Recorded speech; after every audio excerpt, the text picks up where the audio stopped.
Hello, everybody.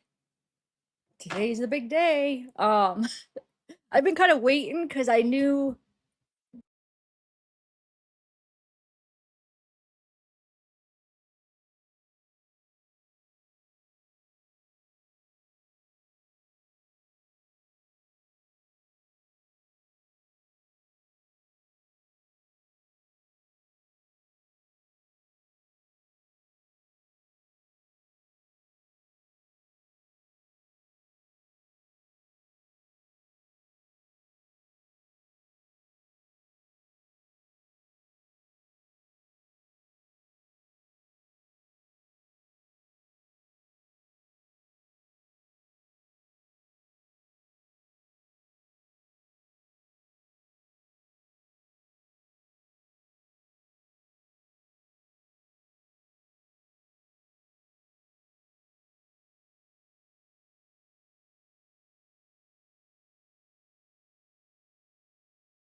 Okay, can you hear me now?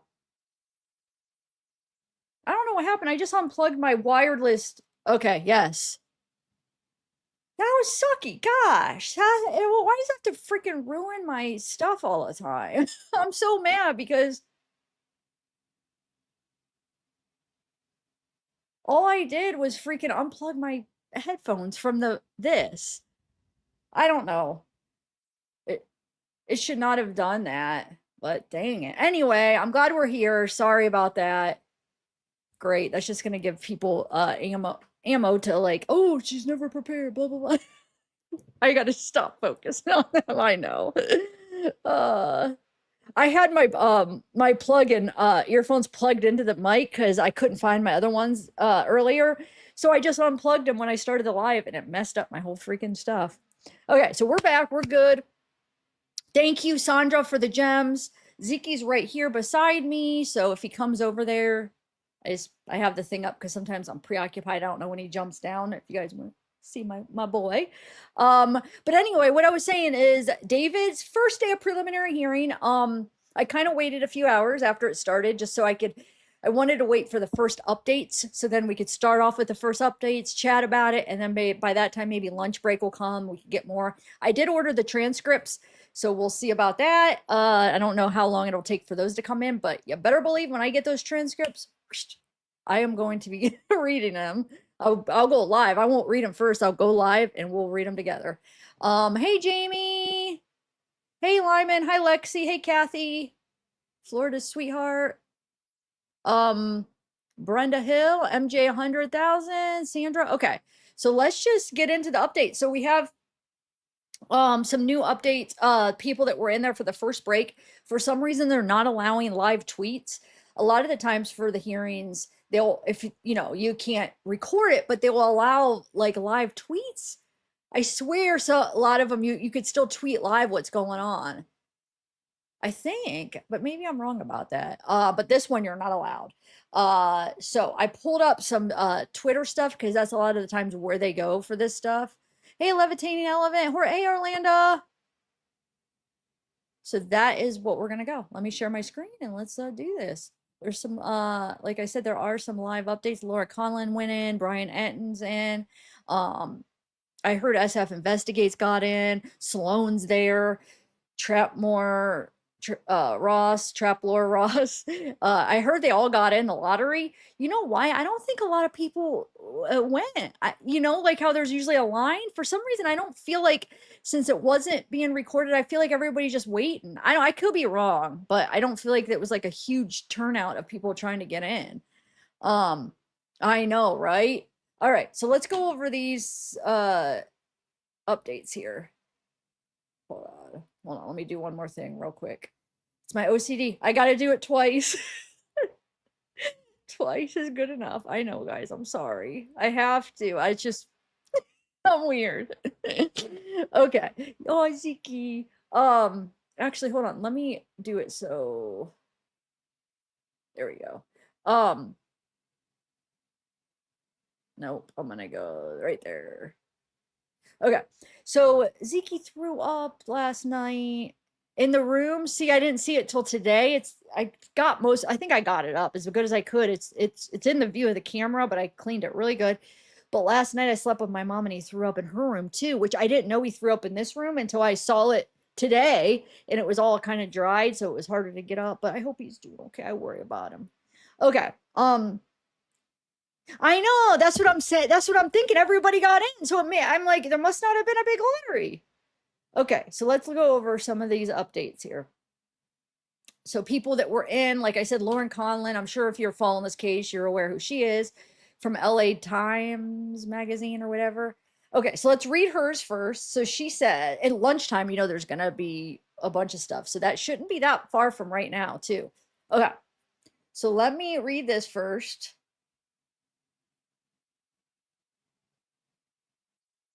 Why am I hearing an echo?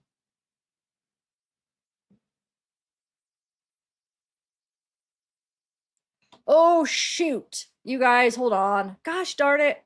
That's why. Hold on. I got to reshare it. I have my things connected to my AirPods. I was hearing my live on here because my AirPods connected to the wrong freaking thing. You guys, hold on. Okay, here we go. Sorry. I'm sorry, guys.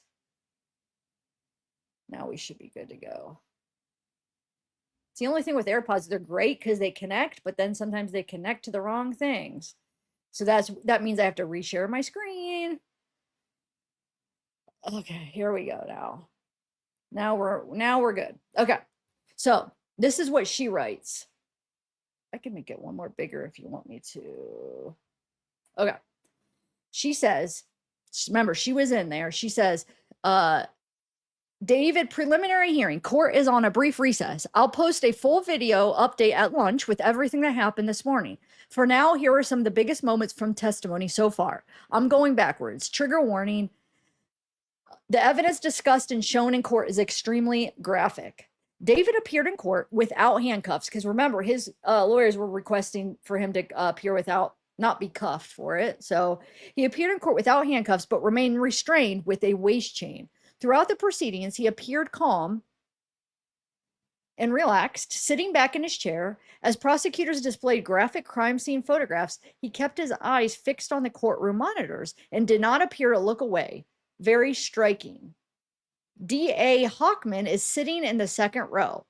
State second witness, LAPD robbery homicide detective Joshua Byers testified. He responded to a Hollywood tow yard on September 8th, 2025, after employees reported a strong odor coming from a black Tesla registered to David Burke.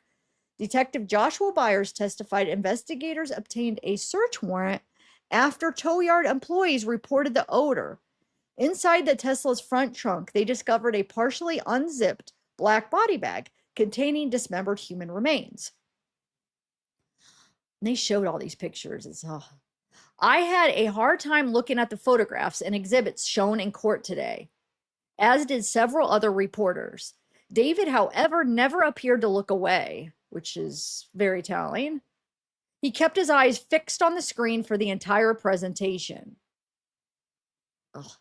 Graphic. And a lot of the times the people, on trial, they don't want to look at it. I mean, it depends. It depends if you're a freaking narcissist. Those ones want to see it. A lot of the murders that maybe they're not, like they don't even want to see it. They look away. Anyway, uh, we were shown graphic photographs from inside the Tesla's front trunk depicting the body bag with severed limbs, arms, and legs, covered in blood, insect activity, and decomposing. The bags and the body parts were wet and bloody. We saw the bag closed inside of the frunk and then opened on the ground. Thank you, Angelina. 30 gems. Thank you. Thank you. Thank you. Okay, Detective Byers further oh, he's gonna bark. Angelina, thank you. Okay, so my mom just opened the garage door.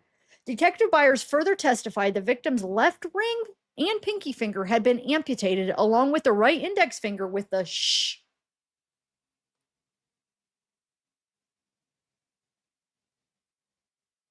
Due to advanced decomposition, he said he could not identify the victim's face because of skin slippage.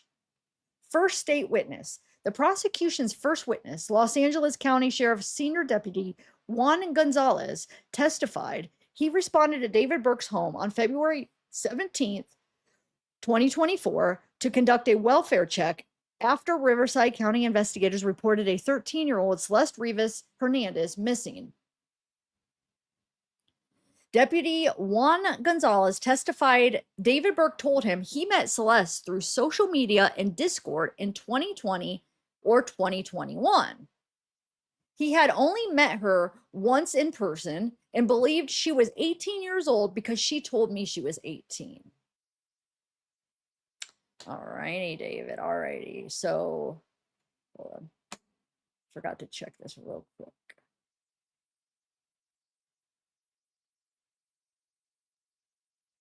All right, I just wanted to make sure I had all the settings. Okay. Man, Deputy Gonzalez testified Burke told investigators the last time he spoke with Celeste was February 13th, 2024.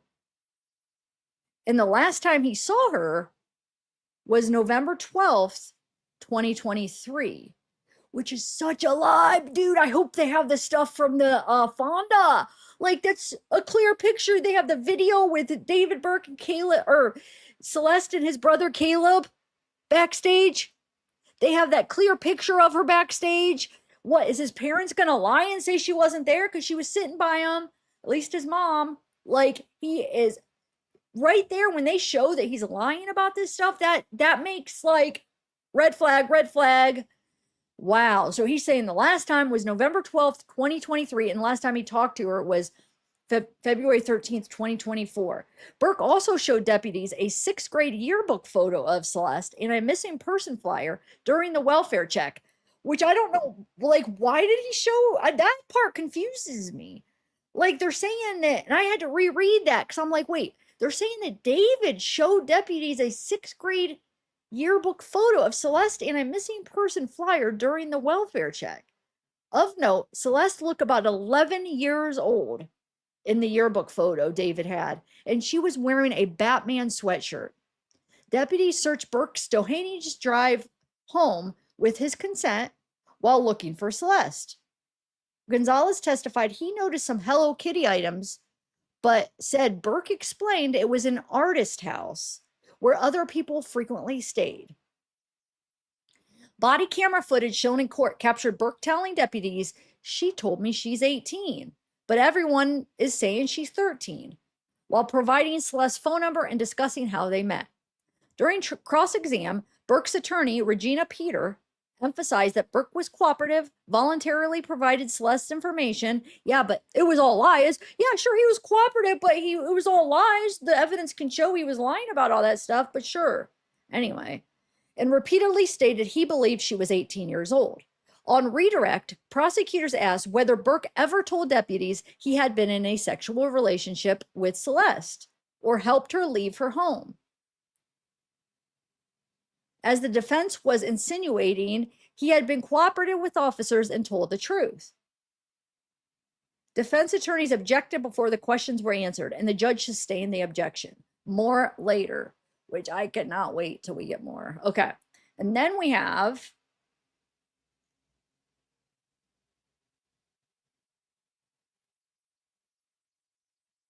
I'm just looking to see if there's any interesting comments. There's a couple more updates that people there.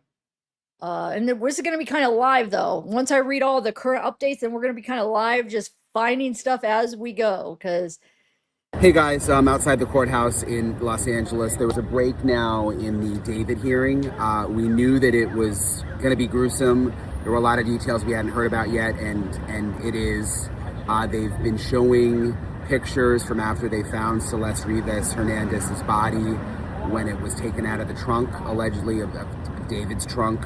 Her family is in the courtroom, so you can imagine. I mean, they've been emotional looking at these pictures. Some of these details are hard to talk about, but they talked about 2 severed arms, 2 legs, a severed kneecap, all in the front trunk of the Tesla.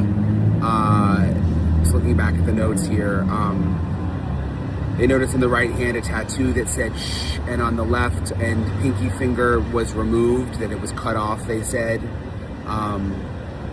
Found in a black trash bag. Left hand was found in a black trash bag with 2 fingers severed, and they could not see a face, they said. The question was, when she was removed from the trunk, could you see a face? And the detective said no, there was quite a bit of decomposition and skin slippage, so it was unrecognizable. So it's difficult to listen to all this stuff, and again, the family's in there, so yeah. We're not allowed to report the details of what's happening until there's a break, and there was just a break. So I'll keep you guys posted. okay, and then we have. Hi, I'm Taylor with Los Angeles Magazine, here today at the Claridge Shortridge Foltz Courthouse today. It is the first day of David Anthony Burke's preliminary hearing, who is accused of the murder of Celeste Rivas Hernandez. We have a lot of press outside, as well as Lauren Conlon from Los Angeles Magazine upstairs in the courtroom now. She will be getting all the details live, and we will be reporting them to you as soon as we know them over on X. But for right now, I caught up with Steve Fisher from SF Investigates, who worked on this case, to find out a little bit more about what we should expect today. And I also saw him have a tiff with the prosecutor. So I asked him about that. It'll be kind of a slow start, I think. The detectives, will probably be called first, and they have to lay the foundation of all the evidence. So they're not going to jump right into the really, awful parts, but they will, lay the foundation of how Celeste and David met and how the relationship evolved, and how it got to where it did. You had a little interaction with Beth Silverman outside of the courtroom today. Can you speak a little bit about what happened? Yeah, so Beth Silverman is not a fan of mine. More of that, I think, will come out as transcripts are released from grand juries and whatnot.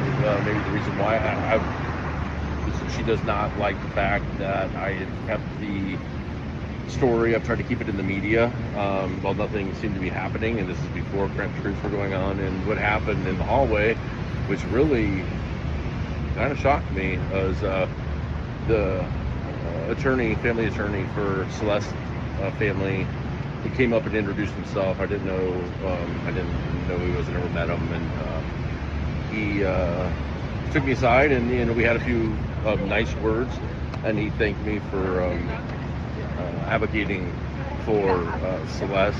And Beth Silverman walked by and heard that, and actually grabbed him and told him she was not allowed to talk to me, that he was not allowed to talk to me, and pulled him away.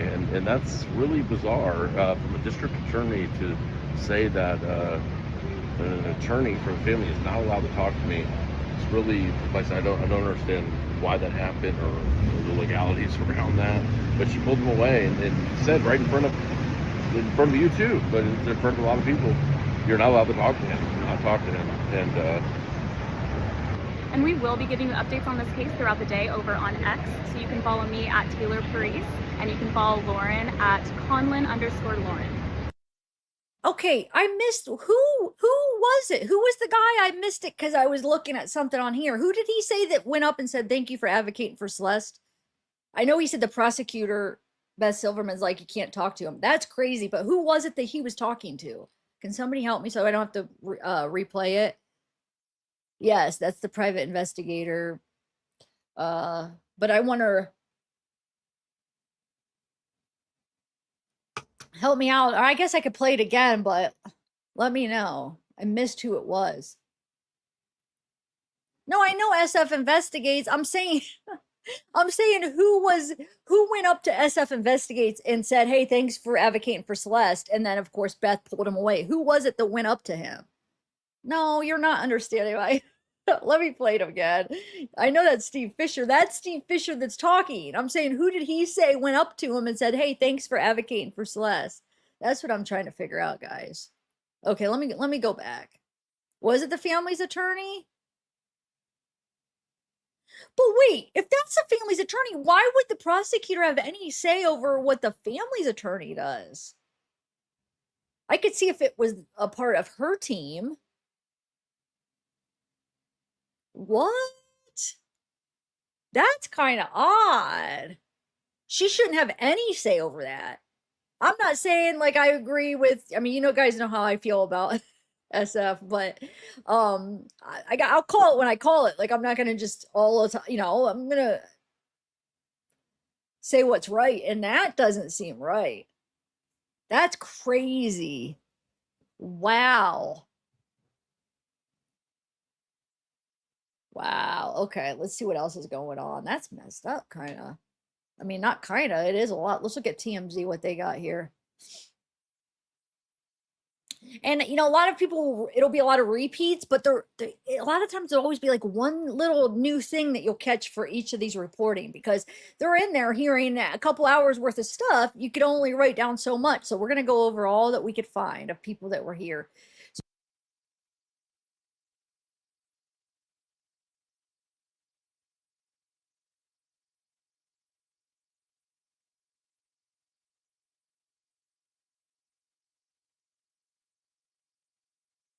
Why my thing keeps muting me? Dang it. Okay, I'm here. I don't know why it keeps doing that. But we're back. We're back.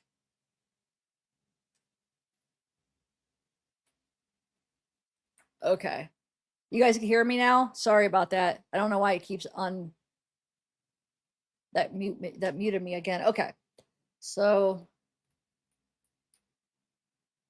it's been happening a lot.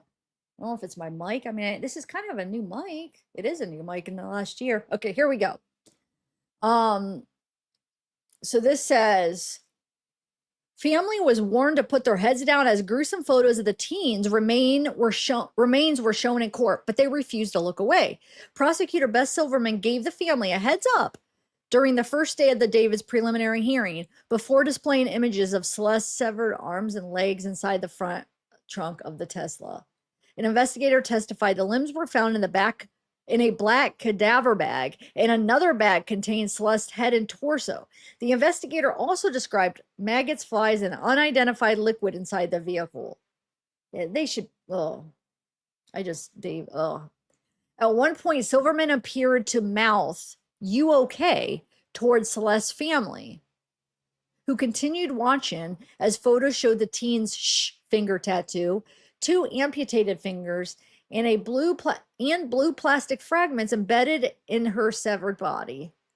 People in the courtroom audibly sighed as the evidence was displayed, while David also looked at the photos. And here's a picture of, I think that's her mom and dad. Yeah, that's what it looks like to me. Celeste's parents, yeah, Jesus Rivas and Mercedes Martinez, were seen holding hands as they arrived at the downtown LA courthouse Tuesday morning, looking solemn. As TMZ reported, David asked the judge to let him ditch the handcuffs during the hearing, and he got at least part of his wish, appearing without handcuffs on his wrist, though he remained shackled around his waist. Prosecutors allege David's real name, David Anthony Burke, killed 14-year-old Celeste inside his Hollywood Hills home in April 2025. Dismembered her remains in his Tesla. Her body was discovered months later after the car was towed to the Hollywood impound lot.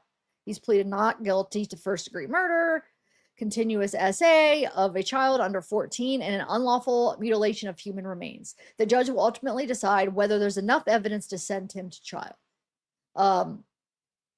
So that is what we are seeing, to see, is there enough evidence? That's what this is all about. Here's another thing on preliminary hearing begins today. Over the course of this week, the prosecution will be presenting an avalanche of evidence in court as they try to convince a judge that there's enough to warrant a murder trial. It's expected to get graphic. Proceedings are finally getting underway in a few days back in April. Okay, let's see. That's basically saying they say that this is what we're gonna. It'll be interesting to see what evidence the prosecution has. They say that they have DNA evidence, surveillance footage, text messages, phone records, but they've already laid out some of it in court documents, claiming that David and Celeste began a sexual relationship when she was 13. And prosecutors claim Celeste threatened to expose their relationship and ruin his music career. And he invited her to his Hollywood Hills home, and murdered her before cutting up with a chainsaw he bought online, placing the body in an inflatable pool and cutting off her limbs. And stuffed her remains in 2 body bags and placed in the front trunk of his Tesla. Okay. So, yeah. I mean, I get it when the jury, because, you know, for the jury, I get for the jury trial to not, you know, to take off the handcuffs and let him dress in regular clothes, because that is something that they allow. But for this, it's not no jury, sorry, I don't know why I worded it like that, but it isn't. So, but I guess maybe it's going to be a long process to be more comfortable. But I know what everybody's thinking. Why should he get to be more comfortable? Well, I mean, look what he did to Celeste. So I don't know. I mean, all right, let's see what else we got here.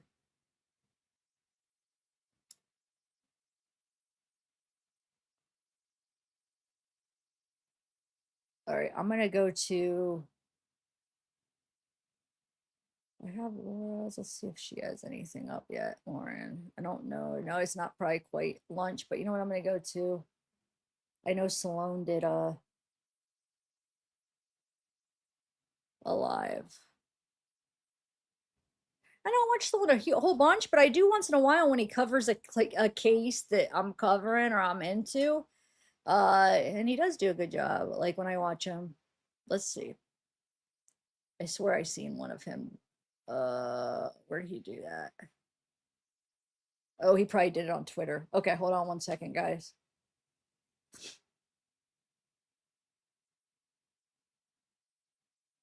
And I figured, you know what, if we're waiting, you know what I could do?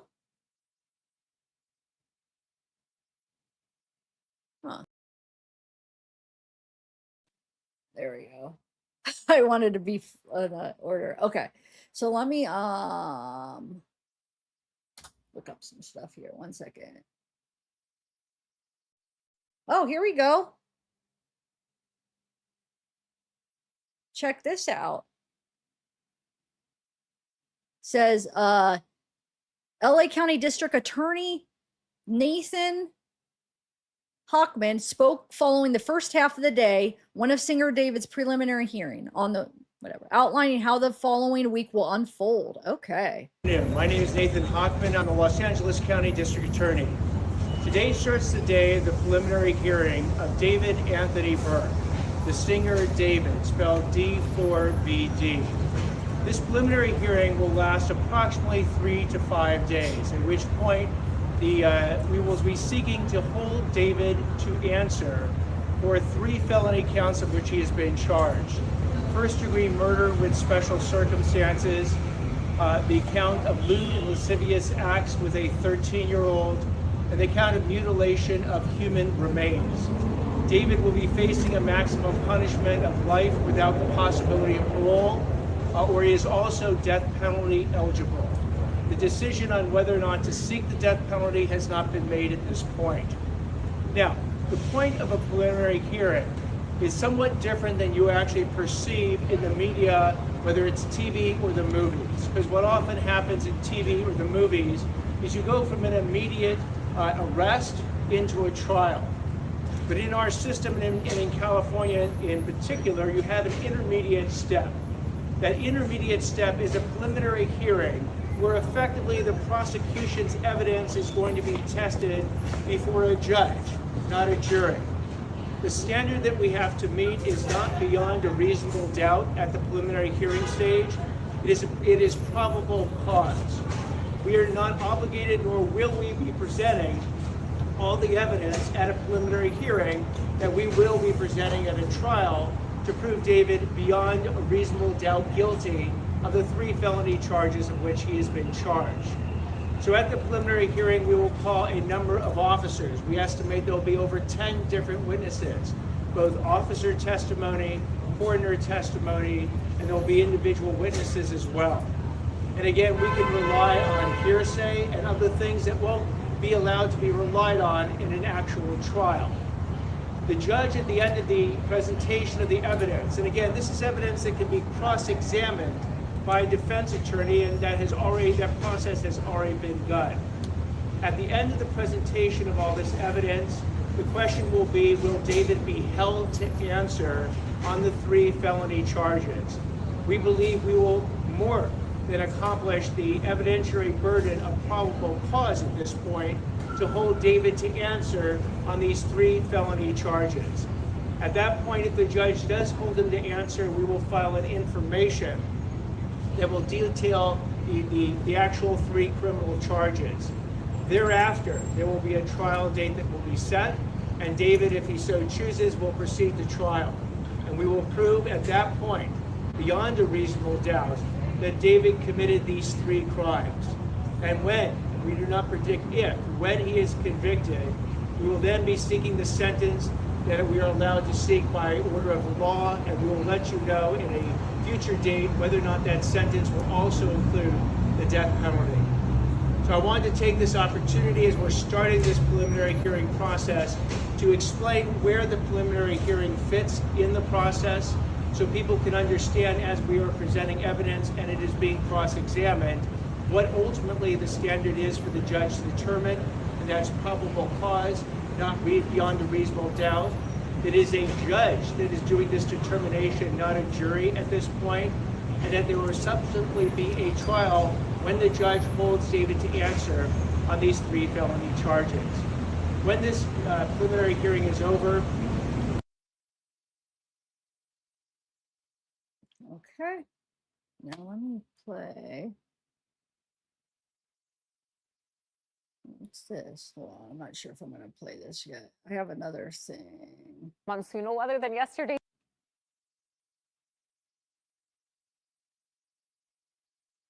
Hold on, guys. I found Sloan stuff that I want to play. I just want to look at this real quick to see if there's. No. Okay. So let's do Sloan's, his updates here.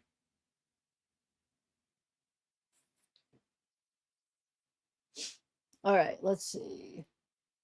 Oh, he's all dressed up for court. Ready or not, David, here I come, he says. Yeah, you creep. Ugh. All right. Let's see. Side of the courthouse for the David preliminary hearing today for the David case, David Burke, D4VD. You guys may remember he killed Celeste Rivas, and today we have the preliminary hearing, which is when prosecutors come together and they present a bunch of evidence, maybe even evidence we haven't seen yet, to the judge, so the judge can decide if this can go to trial. So we don't have a jury or anything today. Actually, when it comes to his charges, I like to think of it in like 3 different buckets. We've got the before, the during, and the after. He's being charged for before his inappropriate relationship with a teenager and collecting that inappropriate content of her. He's got the during, the killing, him, luring her to his Hollywood Hills home and unaliving her. And then we've got the after, which is the mutilation and things like that. So these are the 3 main charges that the judge is going to be hearing today, and it's not guaranteed that I'll be getting in. There's a lottery system, so we will have to see if I make it in. Please manifest I get in there, because I really want to look at him straight in the eyes. So it looks like, okay guys, so I was one of the 10 people that were allowed to go into the courthouse, and we've seen some pretty disturbing things so far. I mean, the attorneys are kind of going at each other. Essentially, we've had 2 witnesses so far. We had the police officer who did a check-in on, a welfare check on Celeste at David's home. She was not there. And then we've had another detective. He's a homicide detective, and he's the one who uncovered the vehicle, like the Tesla with the bags in it. And guys, we saw pictures of her body. There was a photograph of her knee at one point, like her knee cap, and it had all of these like blue pieces of plastic in it from the chainsaw. I also saw her body in the Tesla with her head and her arms cut off. It was so graphic and it's really upsetting. Actually, Celeste's father and mother and sister are all sitting in front of me, and it just is so hard to go through this evidence and to see like them trying to like hide themselves from it, to see these images of their daughter that they would never imagine. It just truly shows how evil David is, and he can care less. The guy is chilling inside there. So I'm taking tons of notes. As soon as we get a longer recess, I will go and maybe go live or make a video and go through everything we have so far. But yeah, we've seen several images of the bags, of the body, and it's really horrific. I have no idea how David's lawyers going to try to weasel out of this one. I'll keep you guys up to date. So far, 2 witnesses, this officer named Juan who did the welfare check, and this other guy named Josh Byers who is the detective, and we've gone through the evidence of the her body in the truck. You could see all these like maggots and flies and things like that. It's just really graphic stuff, but I will be here to update you guys on what else happens next. Ooh. Okay guys, so we are on break right now. I'm gonna give you guys some updates. I've been taking so many notes. Let's start at the beginning. So David's lawyer walked in, and I was surprised at how smiley she was. She was like laughing, smiling. David, when he came out, I mean, he seemed pretty happy as well. But Beth Silverman, she's the attorney who is prosecuting David, and she came in a red power suit. She was not here to play. And immediately David's lawyer, Blair Burke, asked for the shackles to be taken off. The judge ultimately said the shackles will not be taken off. They will remove the handcuffs from him. But David's lawyer was trying to say that it was like inhumane that he was in these shackles. Oh, so there are 2 CDs that we were able to watch today. Or not one yet. There's one we're going to watch after break, but there's a 10-minute video. It's the body cam footage. So this officer named Juan was called to go and do a welfare check on February 17th, 2024. He came there, and we could see the full video of him and his partner, Deputy Thomas, go in, and they asked David, like, where is Celeste, and things like that. David kind of starts oversharing a little bit there. He says, oh, I've got beer in the fridge and things like that because he is underage here. And the cop's like, I'm just trying to find where Celeste is at. Even freakier is that David started showing some pictures to the officer Juan and started to show him pictures of her and her yearbook and things like that. There was a moment where the officer said like, oh, like she looks like 13 or whatever, because at this point David said that he was told by her that she was 18 years old. The thing I really loved was whenever Beth, the prosecutor, asked him if he thought that David was being cooperative, because the officer said, yeah, David was being cooperative, but cooperative to what point? Because he was literally lying. I'm going to go ahead and end this video, and then we can get into some of the pictures. I actually drew some. Okay, so we are on break right now. I'm going to give you guys some updates. I've been taking so many. Right, great minds think alike. No, that's exactly what I said. Yeah, cooperative, but he's lying. So that's not cooperative. He lied about all that stuff. So don't call that cooperative, okay? That's bullcrap. Oh, he's being cooperative because he's talking a bunch of lies? Sorry, cooperative would be telling the truth. And you know what I'm saying? Telling the truth and speaking with him. The communication being open. So whatever, dude.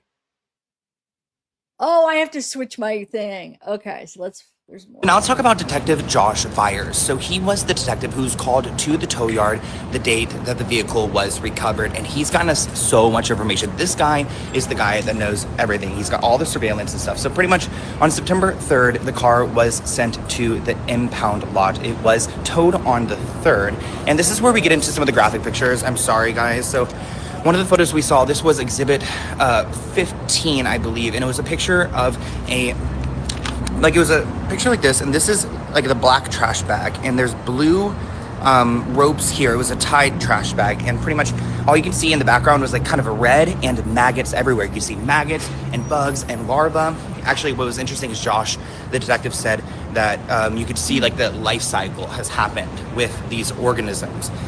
And then this is the most graphic picture. Of course, these are drawings, but there's one of where you can see her body with her head, and like her arms are gone, and it looks like she's face down, but it's so she's so, what's it called, deteriorated that you couldn't really see, but her head was down here, and it almost looked like she had a strap type of thing here. The color of her body, this is so hard to talk about. It was actually so upsetting too, because I'm sitting right by the parents and I'm hearing all this stuff and I'm seeing the parents react, and it makes me want to cry. Like at one point the judge, or like the attorney said, like, Celeste's full name is Celeste Abigail Rivas Hernandez, and her mom just started sobbing, and it is hard being here.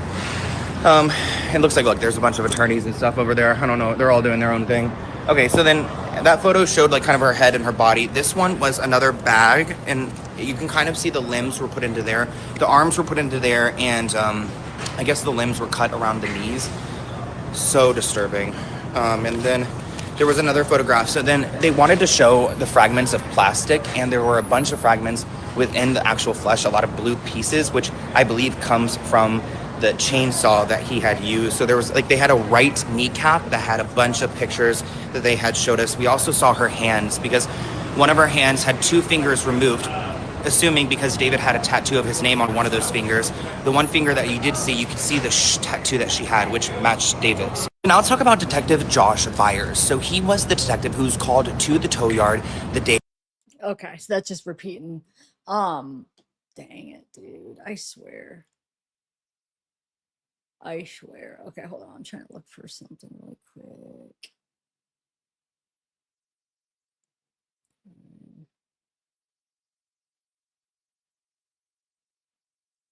What do you guys think so far? Lunch will be coming soon, I'm sure, and we'll get more updates on that. So let's just find some other stuff to discuss. I was thinking about actually maybe going over some of the Discord, reading some of that while we're waiting. What do you guys want to do? I'm constantly though checking to see if there's any other updates. So hold on one second. Let me go to Linktree. Why is it not? Hold on one second, guys. Oh, wait, here we go. Instagram. Let's see if she has anything on Instagram. Huh. No, she doesn't. I'm looking at Lauren Conlon and see if she has anything on any of her other stuff, platforms real quick. Just to make sure we don't miss anything. Oh, there's Instagram. Yeah, it doesn't look like she does. Okay.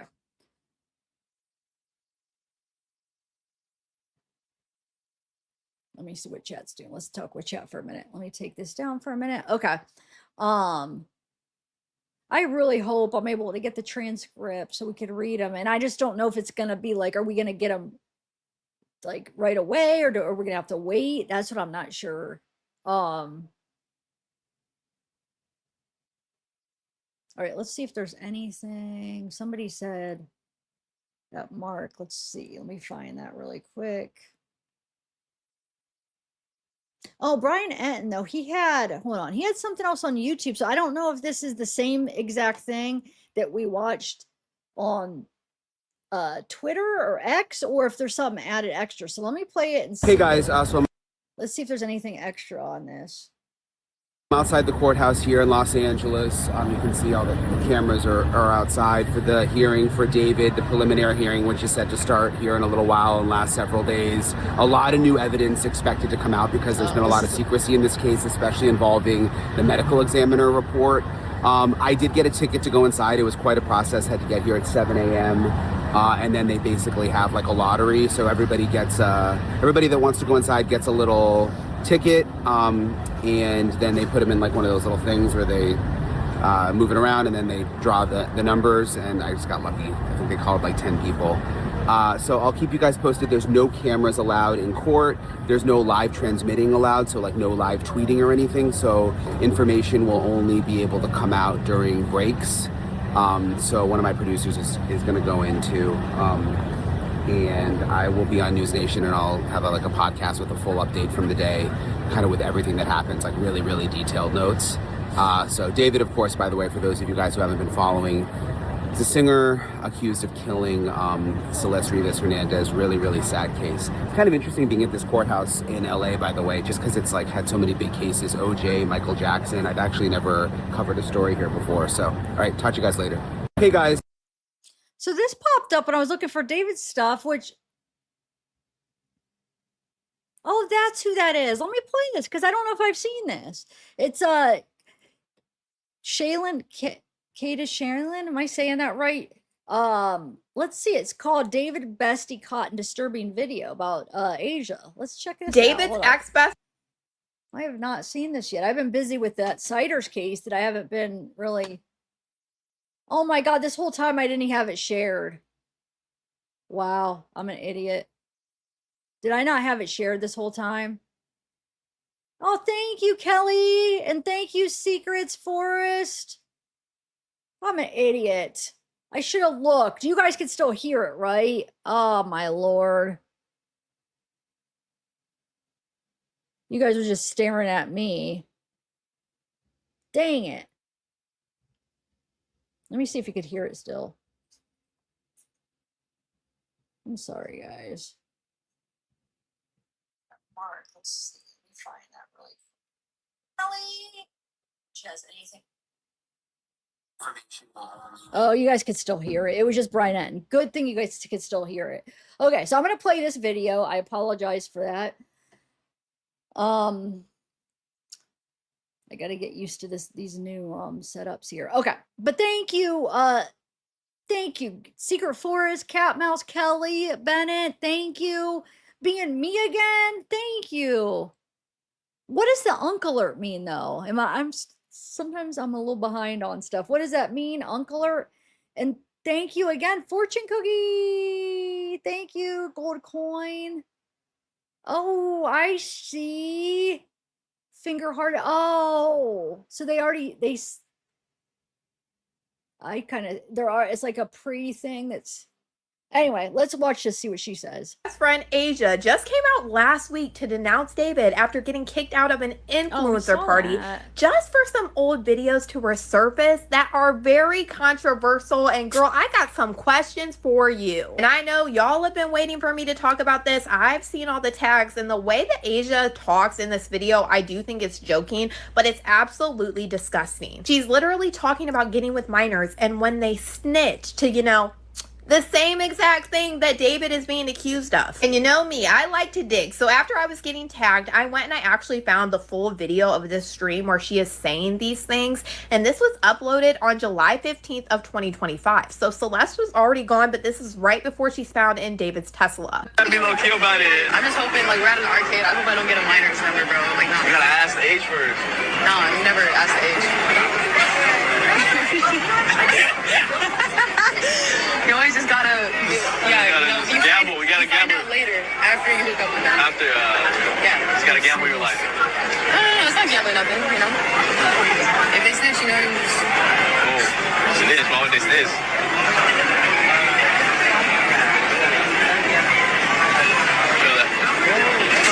Fun is on me. Oh, it's my turn. I'm kind of prepping to see whose number I'm gonna get. Like, who's gonna be down for me. I kid. No. Bro, stop, bro. I'm not talking to minors today. Today? No. Wait, how old are you? 22. On a good day. What about a bad day? Feel it?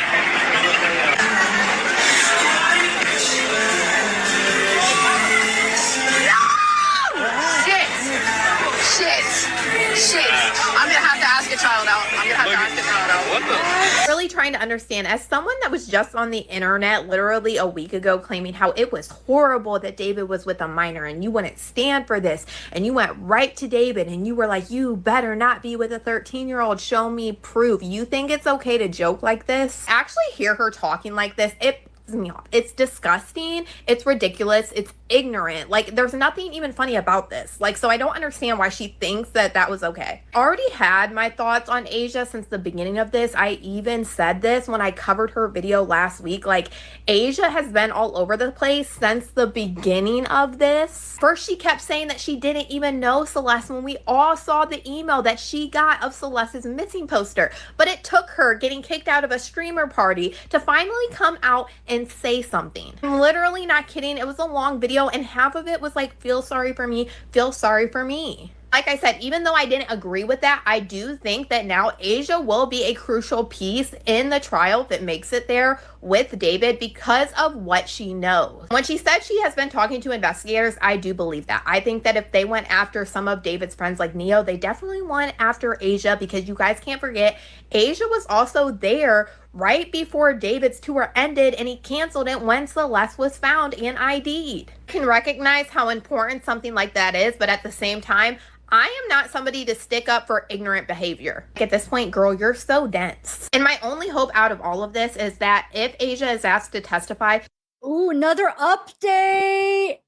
Court on lunch. So we're going to be getting more updates. Let's do it. Here we go. We got a Brian and so look at Hey guys, this. so I'm outside the David hearing. Hold on. There's just a break. Hold on. I want to read this because remember that girl that was attacking me about that live I did about the flight tickets, the airline tickets? Look at this. Another update from David's preliminary hearing. Discussion about David buying airline tickets for him and Celeste to London and Texas, and more details on the Tesla where Celeste's remains were found, dismembered. Court on break now for lunch. Okay, so there's going to be new updates. Let's do it. Zara, are you here? I'm just curious because, you know, I feel like I think it's there's more check marks of that flight information being true, but let's see here. Okay, here we go. Hey guys, so I'm outside the David hearing. There's just a break now for lunch. Going to give you guys an update on what happened. There's no cameras or anything allowed inside, so I wanted to give you guys the notes. So basically, they talked about the Tesla, of course, the Tesla that prosecutors say Celeste Rivas Hernandez, her body was found in the front trunk. They talked about specifics about how it was left on the street in the Hollywood Hills, later ticketed and impounded and towed on September 5th, 2025. The detective was able to get a download of all the data connected to an iPhone 16, which David had named Tranquilizer, they say. That was the name of his iPhone, Tranquilizer. But they were never able to find the phone. They did find navigation searches to Santa Barbara and San Ynez Valley, but they don't know, they haven't said why, but they said they were significant for some reason. The detective says they were called to the impound lot on September 8th, testified that there were media helicopters. Celeste's father called LAPD and said that he believed the body discovered in the Tesla belonged to his daughter. The prosecutor asked that given the condition of the body, the detective asked the father for Celeste's dental records. Celeste's mother started to cry. I mean, you can imagine how hard it is for her parents being in the courtroom for this. They talked about dental records. They executed a search warrant at David's house, collected more devices, including an iPhone 15, which they that they say belonged to David, and a tower computer. They say that they found that he purchased tickets on United Airlines for both him and Celeste to Texas and London, England. There was no date established for the trial, but this is significant because this connects David to Celeste. They say he bought tickets for them to go to London and United Airlines. Remember, she's just a teenager. They also found an unopened Amazon box purchased under an alias Victoria Mendez, which they say they later determined to be David. And the box was what the detective called a burn box, a mini crematorium used to burn items to nothing. And they showed a photo. So it's been very graphic so far. So they're on lunch now. I'll keep you guys posted what happens this afternoon. Wow. Okay, hold on one second.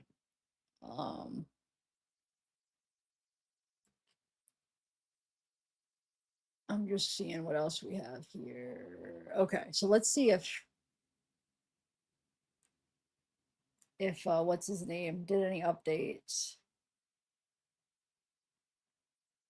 I'm sure they're coming. It's lunchtime, so dang, man, that's crazy. So the flight, that is huge. Especially if the dates are after he said the last time he seen her was in 2023. If that flight information was true that I went over that came out the other day, then that was 2024. Oh, David, you are going down. Down. All right, let me see if there's any other updates. Wow. Yeah, so they said it connected to the iPhone 16, this name Tranquilizer. Couldn't find the phone, but like what kind of information was on it. Do I need to listen to that again, or it didn't really say exact stuff, right? I feel like I might have to listen to that again to hear what he said at the phone. What information did the phone give him? Let me see if there's anything else. Okay, so we have.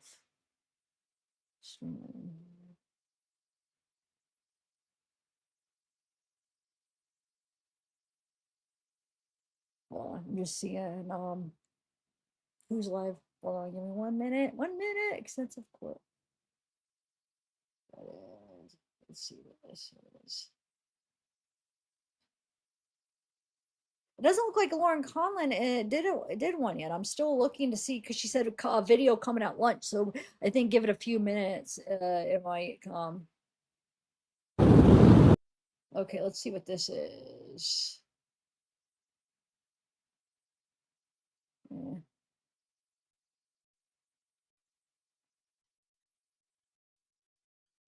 Hold on.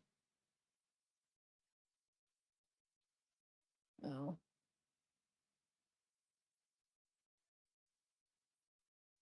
Sorry, I keep looking at for a bunch of stuff to see. All right, let me look again. Oh, let's see if TMZ did an update for lunch.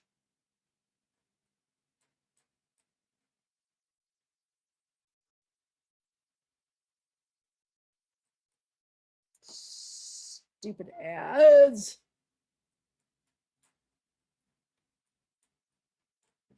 All right, let's type in. Oh, shoot. We already saw that. Okay.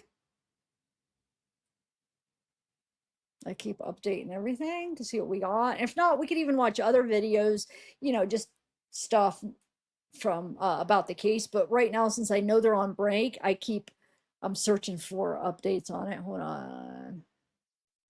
I'm not finding Laura doing an update.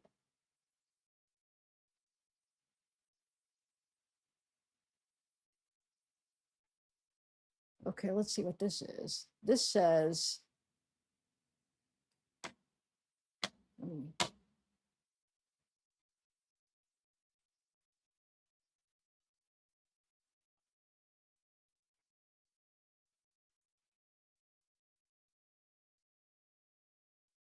what? Whoa, that sucks. So this is Gucci Mane Stowe. Justin David is currently at his preliminary hearing. Here are some gruesome details we know so far. Breaking news. David preliminary day 1, court in recess. Here's what happened. David appeared in court, no handcuffs, but restrained by a waist. He remained calm throughout, eyes fixed on the monitors during gruesome evidence. Deputy testified Burke claimed he believed Celeste was 18 per body cam footage. Detective testified her remains were found in the Tesla at a tow yard. Defense emphasized Burke's cooperation with investigators. Evidence presented in court was graphic. Whilst everyone had a hard time looking at the pictures. Recess, no, testimony.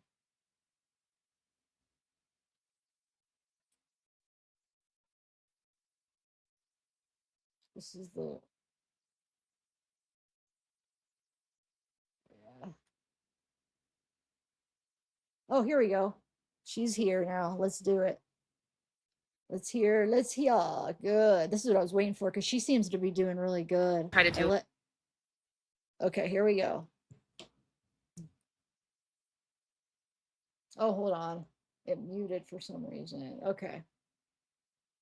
It is day 1, lunchtime at the David preliminary hearings in Los Angeles, and I'm going to give you a recap of the morning. I'm going to try to do it within 10 minutes, and Taylor Parise, another reporter for LA Mag, she is capturing DA Hochman's presser, so we'll have that later on lamag.com, on all of our socials, so check there. But I'm going to go backwards for a minute, or actually no, I'm going to just sort of start off by letting you know who was in the courtroom. So Nathan Hochman was sitting in the second row, I believe, and also in that row was the family attorney, Patrick Steinfeld, for the Rivas Hernandez family. I believe they are also present, or some of them are, as it was discussed this morning before the proceedings began, that they would be able to attend under Marcy's law, even if they are going to be testifying at the actual trial, should it go to trial. And this is the case as well for David's family, the Burke family. I did not see them, but I didn't look very hard, so I'll check later. And I'll have an update on lamag.com later today, again, as well as all the socials. But yeah, so David, his attorney, Blair Burke, first argued about the shackles. She said that these are they're inappropriate because his behavior has been appropriate in all other proceedings. He's very mild-mannered, he's been polite, and he is innocent until proven guilty. And Judge Almeida basically said, he can have his handcuffs off to drink water, take notes, but he needs to be, shackled at the waist. So there was that. And I just want to say something. I tweeted out this morning just some very graphic details about the photos we saw from inside the Tesla. And that's what I mean when I'll go backwards here. So let's go backwards from there. This was from a Detective Byers from the LAPD Robbery Homicide Unit. These photos, again, they were very awful. They made my stomach turn. A few other reporters I noticed as well kind of had to look away.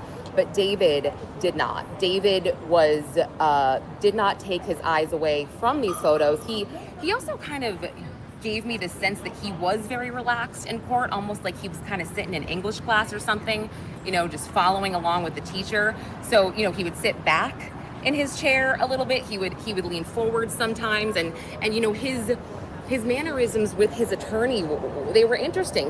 Blair Burke would rub his back. They would smile at each other. But again, throughout the showing of these graphic photos, he didn't move. He didn't flinch. He just stared at the screen. So Detective Byers was called to the scene after the impound lot called the police for this very strong odor. So police had opened the trunk. They ended up calling Robbery Homicide Division when they found a body. Detective Byers shows up and he describes the scene, and then we see the photos. So what we saw, it was very troubling. We saw several garbage bags with blue handles, and they were closed. We'd see them closed, and then we would see them open. So we saw a closed bag with lots of liquid and blood and just insects sort of around it, and then we would see the bag opened with her arms and legs bloody, and it was bad. They were wet, they were dismembered, and it's what you would think they would look like. Then we saw another bag that contained her head and her torso, and I did see a black mass of hair, or so I thought I did. And again, it was just bloody, wet, and very, very decomposed. He was asked if he could identify any facial features, and he said no. It was so badly decomposed because of or skin slippage is what he called it. We also saw a close-up of her hands. We saw the fingers that were amputated. We saw the finger as well from the other hand. And yeah, it was tough. But again, he had his eyes just glued to the screen. So I want to go back, because from there, they obviously were able to identify the Tesla as belonging to David Burke, from the plates, the Texas plates. And they were able to get a warrant as well. And so then we talked a lot about the different warrants that Byers was able to obtain here. So they were able to see that David, his iCloud account disconnected from this Tesla last on July 29th, 2025. They also found a receipt in the Tesla from Ross's, like clothes for less or something like that. And they had the address, and they had the date. So they went over to Ross's and they pulled surveillance, and they saw that it was David buying clothes on July 29th, 2025. So they were able to kind of match that up as well. And let me just go back. Sorry, I have so many notes here. So yes, so they were able to do, through a warrant, just extractions from his phone, which apparently was an iPhone 16 Pro, and it was Pro Max, called the Tranquilizer. And this phone, by the way, has never physically been located. And this was the phone disconnected on the 29th. So per Celebrate activity, they were kind of showing us sort of the places that he went. And they were screenshotting some of these places from the infotainment center on the Tesla and matching it up to the iCloud. For example, we had a trip identified in navigation to Santa Barbara and Lake Cachuma, plus a Tesla charge in San Ynez Valley in May of 2025, a month after they believe she was killed. There was another location of interest, a charging station on 729, which is on the way to Santa Barbara as well. And they found surveillance footage from a home nearby when he parked the Tesla on July 29th, 2025, the alleged last time that it was in his possession. And they showed us just multiple angles of him getting out, going into his home, you know, and that's that. So let me see. Oh, they talked about getting a search warrant for the home as well, where they went over the evidence that we kind of already knew about. The burn cage, they found that in a box behind the piano. They found a blue iPhone 15 that belonged to David. And, you know, they also said they found a tower computer where there was another email address. And this email address was also connected to the iPhone that, or the iCloud data that he had. And it's follow it, which is FALLIT and some numbers at gmail.com. And they actually found through that email or through that iCloud on the tower computer several flights that David had booked between I think it was LA to Texas and LA to London for both he and Celeste. So, oh, there was also purchases made under another alias besides Victoria Mendez, Travion Davis, I believe it was. Yeah, also the red Tesla in the garage, they were showing us photos when they were discussing the search warrant. They said that was registered to Robert Morgenroth, and they identified him as David's manager and, quote, personal assistant. I found that to be interesting. So, how they also identified Celeste, Jesus Rivas called LAPD Communications on September 10th after he saw lots of media coverage on the 8th, and he said, look, I think this might be my daughter.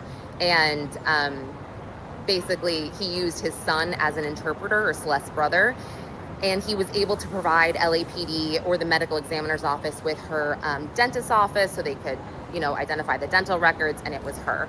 And also, you know, he did say that per Jesus Rivas Hernandez, or sorry, I think it's, yeah, Jesus Rivas, sorry, that she had two different phone numbers, and he gave them to police. And then they also found out that she had a third phone number that no one knew. And when the detective said her name, he said, you know, did he say his daughter's name? He said, yes, it was Celeste Abigail Rivas Hernandez. That was very sad. It was a very sad moment to hear her full name. But just going back really quick, because I'm trying to get this under 10 minutes. The first witness that we heard from was Detective Joshua Byers. No, I'm sorry, that's what I just talked about. It was Deputy Juan Gonzalez from the Sheriff's Department in LA, who was told to go to David's house based on the investigation that the Riverside Sheriff's Department was doing when Celeste went missing. So we saw body cam from that, where basically, you know, he talked to David, and David kind of said, yeah, she told me she was 18, but then I heard she was 13. We see the photo of her, by the way, that yearbook photo, and man, apparently she's in 6th grade there. She looks younger, you guys. She looks much younger. She had this Batman zip-up sweatshirt on that was just, again, yeah, it was meant for a little kid. So anyway, let me stop this video. I will have more details later. Again, lamag.com. Wow, that was a lot of information. I was taking notes. That's why I was typing, but I didn't start doing that till halfway through. I'm like, I need to be taking notes what she's saying. So I didn't take them all. Okay. Wow. Okay. So I have a couple of things I want to just say real quick. Let me see if there's anything else. Okay. That's what we just watched. All right. Let's see if Zeke's back. If he did anything. Yeah, he did another one. You want to watch him real quick? Well, let's go over what was just said here. And then we'll watch Sloane's new video, because there's one new one on there that we don't watch. Hey, Bubba, there's my baby. There's my baby Zeke. Okay. So, like I said, I only started taking notes like halfway through, but I wanted to make a couple points. Okay. So I started taking notes where she's talking about July 29th, 2025. He was at Ross buying clothes. And that was the last time that phone was connected to the Tesla. And that phone being the iPhone 16 Pro called Tranquilizer, which they never located. Okay. So David, I mean, if you're innocent, like why are you hiding a phone? Anyway, they said that they have, I forget how she said that about Santa Barbara, May 2025.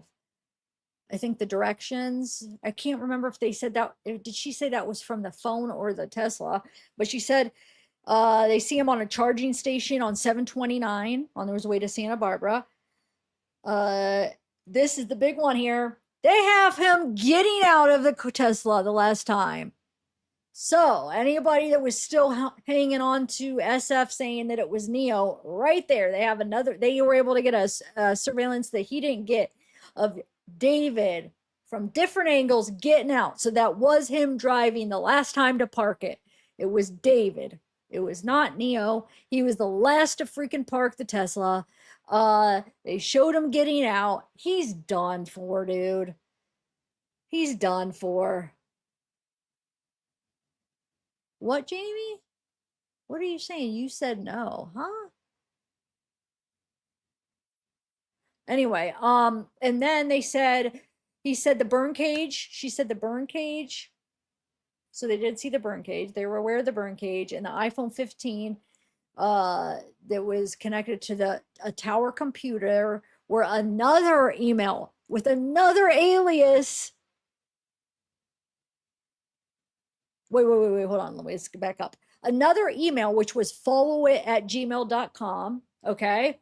Which they found. So that was the email, I guess, allegedly that he was using to buy those flights from LA to Texas and LA to London. Then she said there was other purchases. He used two different aliases. You had that Victoria Mendez, Victoria Mendez, that was the first one, right? And then another name, she said, Travion Davis. Is that familiar? Well, why does that name sound familiar? Is that anybody that, like, why did he pick that name is the question.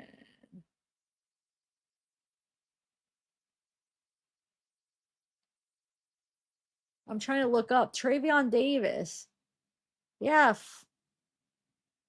Lamar Davis. There is a Travion Davis was arrested yesterday after placed under arrest of 2 counts of Louisiana revived statute.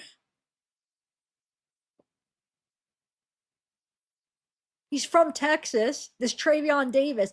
What I'm saying is, I'm not saying that it was a real Travion Davis. What I'm saying is he used this alias. What made him pick that name, right? We had Victoria Mendez, and then he picks Travion Davis. And if you Google Travion Davis, you have, hold on.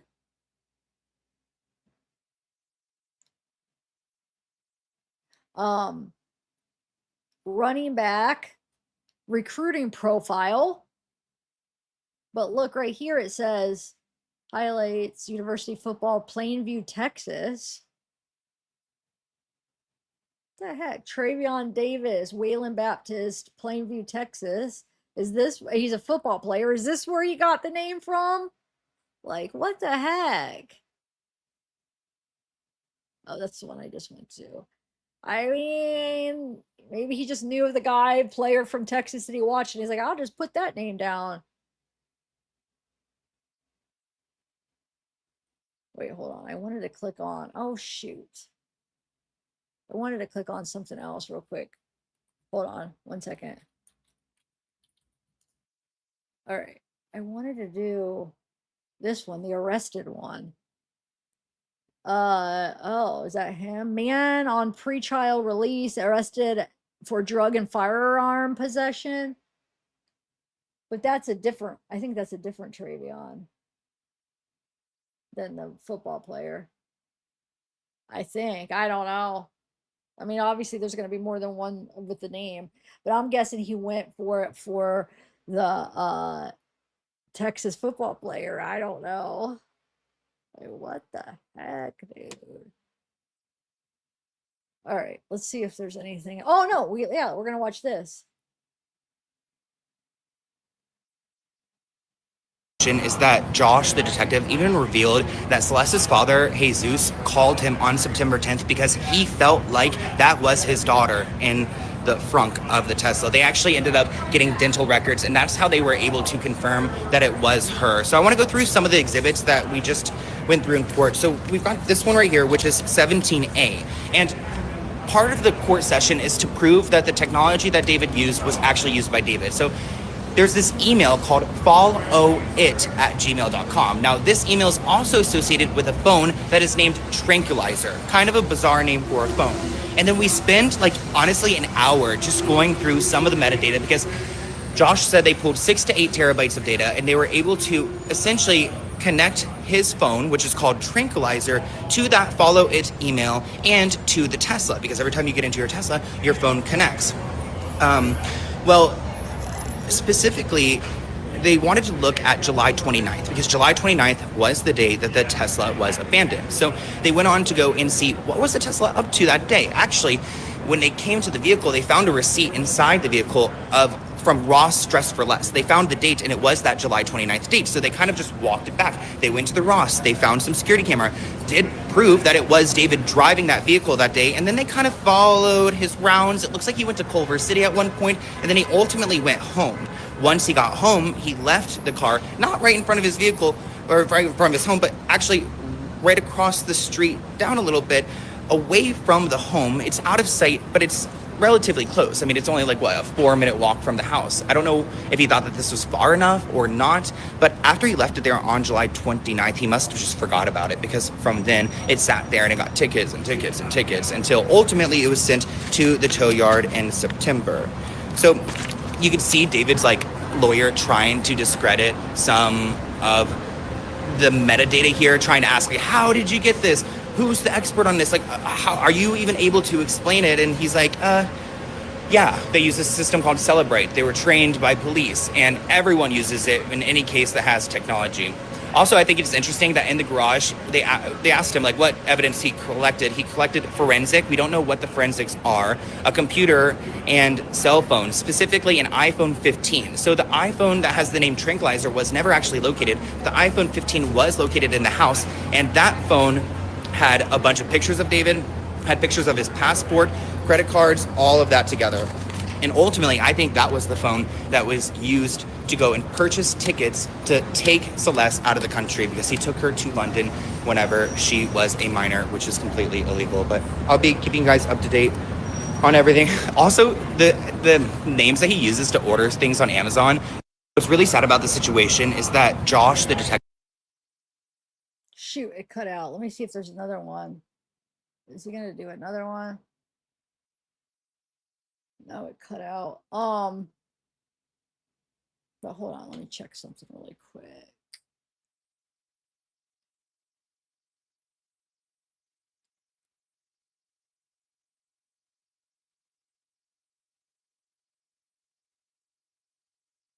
I'm trying to see if this is the same. Okay, so we are on break right now. I'm gonna give you guys some updates. No, that's the same one. Hold on, guys. Well, I don't know, but we know Travion Davis. But I was just curious what he was going to say about that. Like, what was his thoughts of the name that he chose to use, Travion Davis? All right, let's see if there's anything else.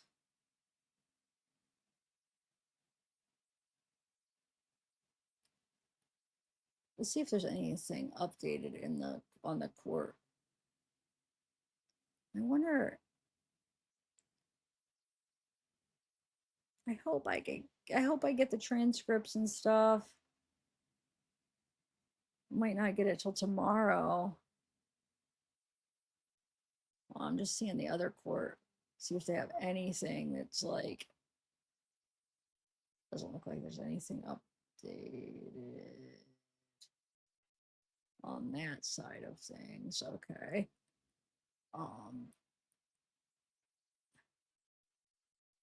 Let me check one more spot. Let's see if there's anything I could put on while I look for some other stuff. Hold on.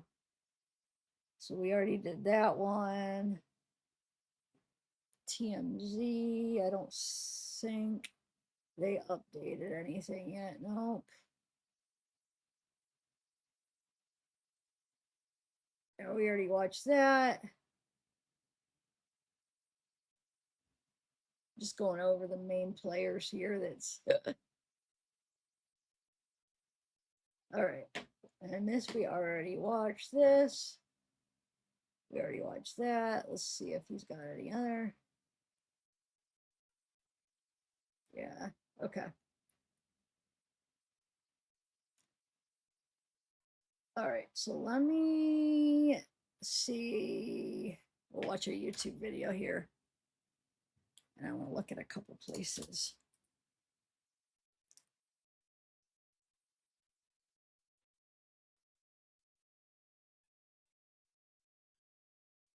Let's see what this one has to say.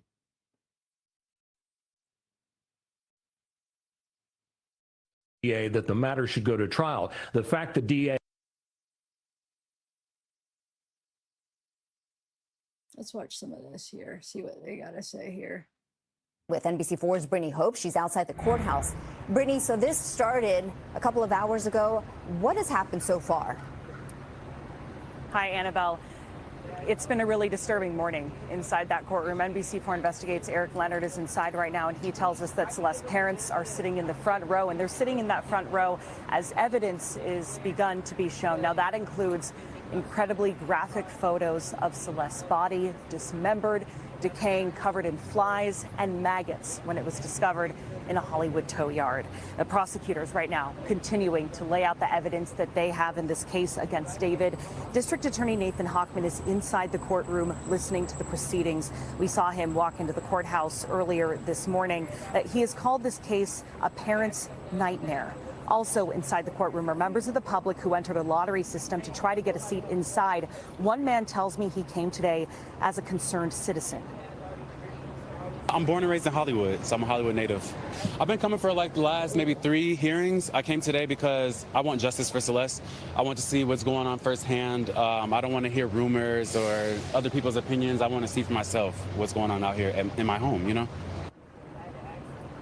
So cameras are not allowed inside the courtroom today. The prosecution this morning also showed body camera footage from a welfare check done at David's home in February 2024 when authorities were looking for Celeste, who had been reported missing. You see in that video, David tell deputies she told him she was 18 years old, although she was only 13 years old at the time. Ahead of this hearing today, David's legal team had asked the judge if he would be able to be unshackled for the proceedings. The judge decided that he can have his hands free, but he is still shackled by the waist and under the table at his feet. Again, NBC4 Investigates Eric Leonard is inside. We will have coverage on this all day here on air and online. For now, we're reporting in downtown Oh, they're still LA. Brittany Hope, NBC4 News. Just so disturbing, Brittany. Thank you so much for that. And for more context, let's bring in our legal analyst, Royal Oakes. Royal, thank you so much for joining us today. You bet. So, Royal, we know this prosecution is going to continue to lay out the evidence they have, and we just heard Brittany describe how horrific it is. How much of the evidence will they have to show, and is there a benefit to holding some of it?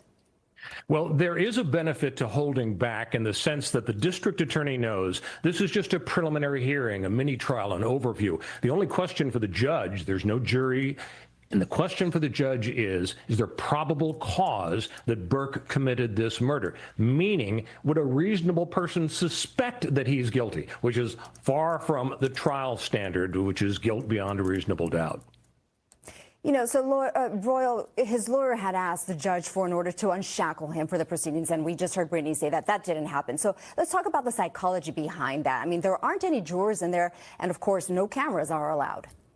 Well, that's right. The district attorney's strategy, I think, is to start sending a message to the world, the community, including prospective jurors. We got our man. This guy is so dangerous. He's in a jail jumpsuit. He can't leave his chair. And in that sense, the district attorney is showing that he's being aggressive now. You know, there is no necessity for all of this gruesome, grisly evidence to be presented at this point. The judge is almost certainly going to agree with the DA that the matter should go to trial. trial. The fact the DA is being aggressive in ruling out this evidence, I think, means that the district attorney just wants to send a message. We're extremely serious about this case. We have the goods on this person. Of course, the defense position is just because a body is in somebody's car doesn't mean that owner of the car did it. Where's the DNA? Where's the eyewitness testimony? Where are the fingerprints? So you're seeing the battle lines drawn in this mini trial. Royal, so the murder charge, I want to talk about that. It carries special allegations. What role do they carry in the prosecution? Well, that can turn this from a murder in the first degree case where he could be sent away for life to capital punishment. Now, as a practical matter, it's tough to get the death penalty in California, but the DA still may want to go for it. And there are special circumstances alleged here that could justify the death penalty. For example, did you murder a witness who was going to testify against you? Did you do it for financial gain? And this is intriguing. If you bump somebody off because they've got $1 million you want, that's for financial gain. What if Burke killed someone, allegedly, because he wanted to protect his income stream in the future? Because remember, allegedly, Celeste was arguing with him, saying, you're exclusive with me, or else I'll tell the world, and you're going to be in a heap of trouble. All of these arguments are going to be rolled out by the district attorney in this mini trial. I'm going to ask you a question here, Royal. Based on your expertise here and on everything that's been disclosed so far, do you think the judge will agree to a trial? You know, I think you should get the deed to your house, go to Las Vegas, bet the house on the fact that they will be going to trial, because it isn't a matter of guilt or innocence at this point. It's just probable cause. And in fact, the defense may hold back some of their strong arguments because they know they're almost certainly going to lose at this stage. They may want to have an element of surprise when and if the matter goes to trial. All right, Royal, as always, thank you. Alrighty, so I wanted to play, hold on, I have something else I had up. Where did I put it? Oh, where did I put it? Oh, here it is. I wanted to, so here's a sketch. Thank you, Ruby. Thank you so much.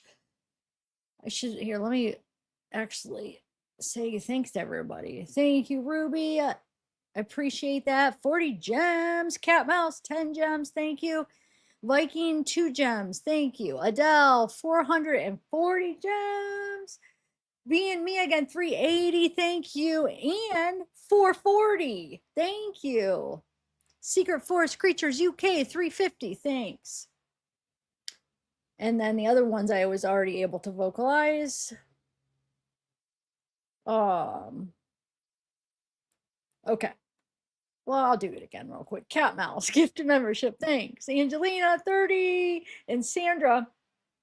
Sandra's got game. I like that name, by the way. But 440 gems. Thank you, guys. All right. So let's see what else we could find here. We have David New sketch arriving in court. So he's got his glasses, looking all. So remember, he arrived with handcuffs, but then they requested and they were allowed him to take them off.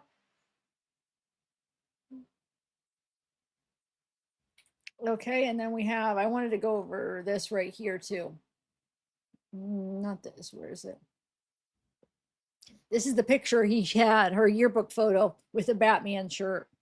There it is. Is anybody else confused of why did he show that to the cop? To law enforcement? Why? Like they said when they went and checked on her, this is before the murder when she was missing. So remember, this was the summer of spring 2024 it would have been. Because February to March, April, I think it was around that month. I have to go look at the month exactly. It was 2024 when they came and she was missing. I don't understand why he showed them that. Because that right there just proves more so that oh, hello, come on, she's not 18. So he's telling him, oh, she told me she was 18. Now I'm hearing she's 13, blah, blah, blah. And then shows her the picture. Like, I can't really understand. It sounds like David showed him the picture, though, the law enforcement, right? At least that's how they said it. That's why I'm confused. I understand why law enforcement would show David the picture, but didn't you guys read it like he was saying that David showed law enforcement that picture? That's what it was written, unless if it was a typo. But yeah, it's sick. And then we talked about this, but Deputy Gonzalez testified Burke told investigators the last time he spoke with Celeste was February 13th, 2024. Last time he saw her, November 12th, 2023. Oh, but then they have the flight ticket. They have all this evidence that's showing you are a liar. So what is he going to say about this stuff? Because you can't freaking deny some of the evidence. Let's say they could, prove the flight log, and you got the Fonda shows that you could see her in. Like, what is the defense going to say? Oh no, that's not real. Or are you going to be like, yeah, he lied. Why did he lie? I'm anxious to hear, why did he lie? Like, what is we know why he lied, but what is the defense reason going to, like, what are they going to say? Why he lied about this, right? Okay, that's Lauren. Okay, so let's see if we can find anything else. Makes me sick. I'm so glad he's going down. I mean, it's happening. So I'm sure everybody's going back in. So we'll get more updates for on this next the next break. But I'm just I keep double checking to see if there's anything more for the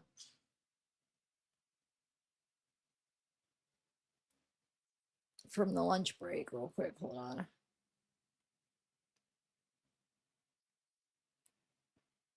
It's NBC. We played that one.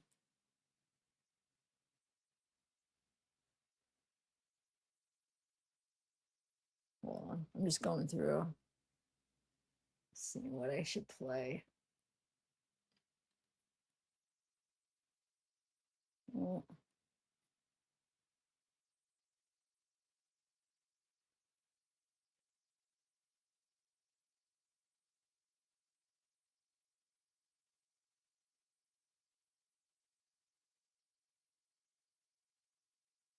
Sorry, I'm just looking here. Oh, wait a minute. I forget he has this other channel. Hold on, Sloan. Okay, hold on a second, guys. Let's see if what's on this. Gosh, how many channels does he have? Oh, that's the same thing that we watched. Okay, so he's posting it on this too. Do you guys want to watch? Okay. We can either go over some Discord. I could read some Discord messages if you want. Or do you want, there's this law and crime video from last night on this case. Or we could do a Fox with that Garagos from like 5 hours ago. While we're waiting for updates. Then, of course, once there's an update, we will be on it. But I'm just curious what you guys want to do until... And then while that's playing, I could keep checking for updates.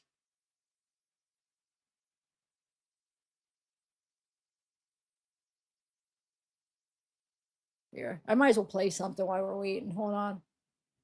I'll keep looking. Let me just play something really quick. David. Okay, so I will play...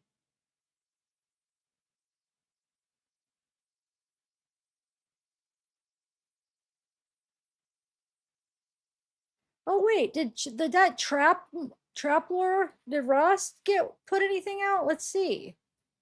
He's there. Is he doing lives? Oh yeah, here, let's do him.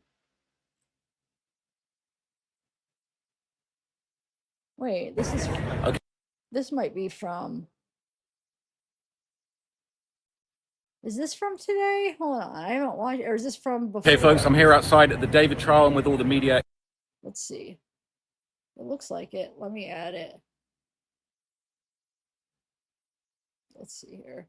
It is very, very intense today. There's been some very, very big updates from inside that I've just witnessed, and we've just seen some of the key evidence that they're going to be presenting against David. So this is the preliminary hearing. We're seeing some of the evidence that's likely to be used against him, and really it's damning stuff.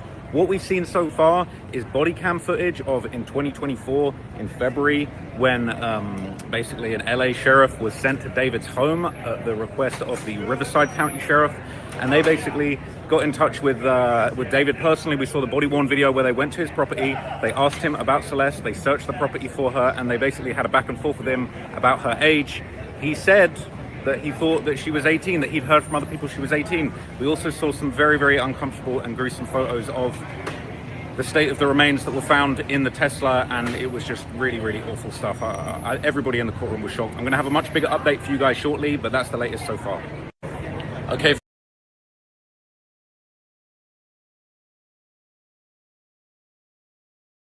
Trying to see if there's actually anything else.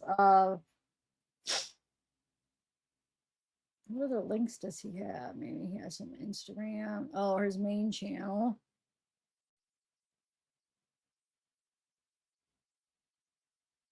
Hold on.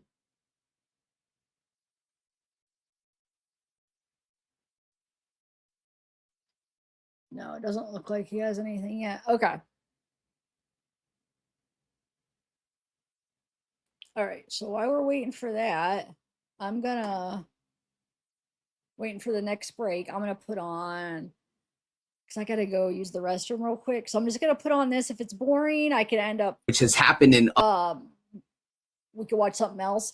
I want to see what you guys said. Would you guys want to read through some Discord I have and like in files we could read through or no? Well, I'll try to keep looking for interesting things that we could talk about that maybe I haven't went over before. I'm going to play this because I have to use the restroom, and then we'll go from there. Charges. And remember what this is also about. This is about transparency, right? Because this is a case that has been shrouded in so much secrecy. This is an opportunity to finally see what the prosecution claims it has.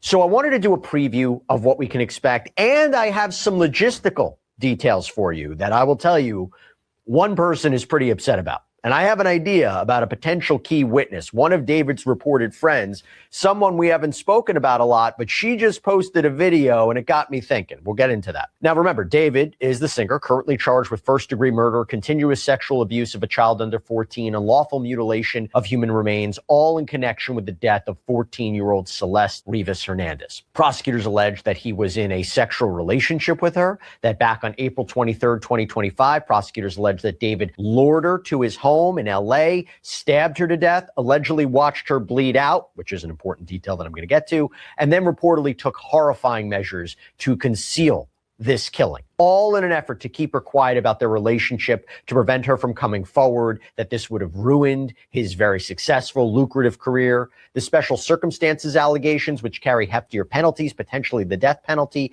include murder of a witness, murder for financial gain, lying in wait. Prosecutors allege that he used a deadly and dangerous weapon, a sharp instrument, to kill Celeste. And prosecutors allege that he purchased a blue inflatable pool, chainsaws, a body bag, heavy-duty laundry bags, that he dismembered her body, that he made suspicious trips to the Santa Barbara County area, that he lied to friends and associates about the alleged smell of decomposition in his residence. These are all the allegations. And it all culminates September 8th, 2025. That is the day after what would have been Celeste's 15th birthday that her dismembered, decomposed body is found, reportedly in the front trunk of a Tesla, allegedly registered to David at an LA tow yard. He has entered a not guilty plea, and he is innocent unless proven guilty.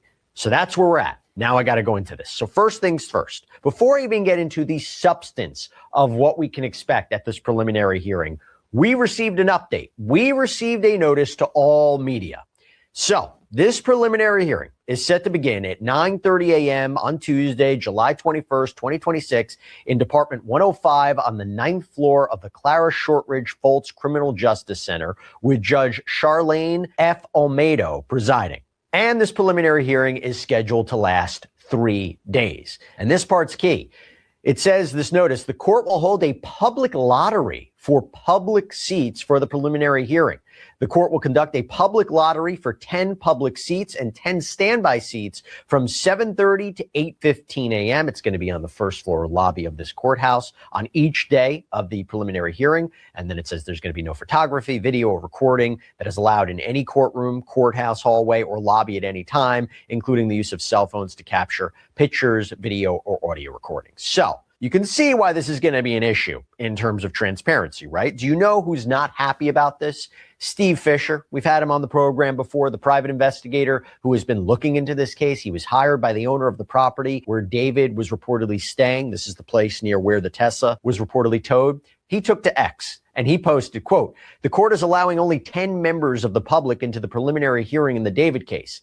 That is outrageous and not how public access to the court should work. There is supposed to be a reasonable balance between seating for the press and seating for the public. This is a large courtroom, yet only 10 seats are being made available to the public. Her family has not appeared previously, and they could be called as witnesses. So they shouldn't be in the gallery anyway. They are not being held for that purpose. Not to mention, they're not allowing cameras even for the testimony that doesn't include CP. CP, I believe, to be child pornography because they claim that that's what David allegedly had on his devices.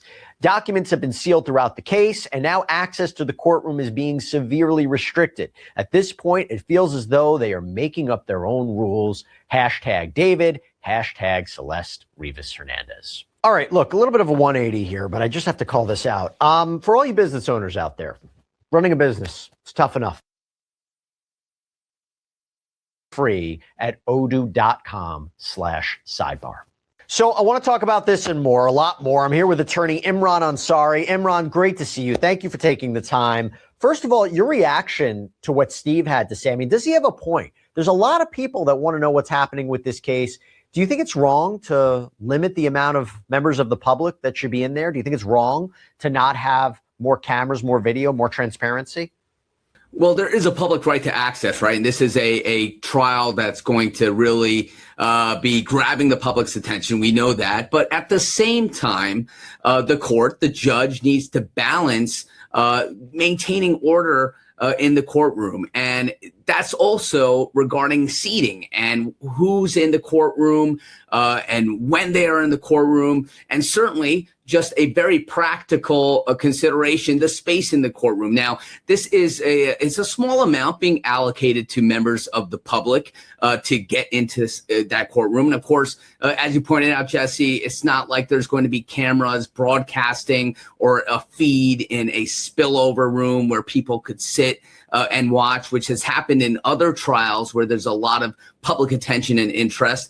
So that is one consideration. But then also the prime importance for the court, for the prosecutor, for the defendant, is to have a fair trial and an orderly trial, and including this hearing. So all the preliminary matters leading up to trial. And that's really a consideration that the judge has here. I'm sure there's going to be challenges to that, perhaps some motions filed by members of the press or the public to try to get some access in there. But really, this the judge's discretion to make sure that there's order in the courtroom, and certainly that there's enough space and it's not turned into a circus within that courtroom. Look, I'm biased. I would like more attention. I would like more transparency here. I think particularly for a high profile case like this in a matter of public interest, that's just my take. But, look, again, I really would like to see more, but I understand the court's considerations and I understand the considerations of the defendant as well. What about the idea of Celeste's family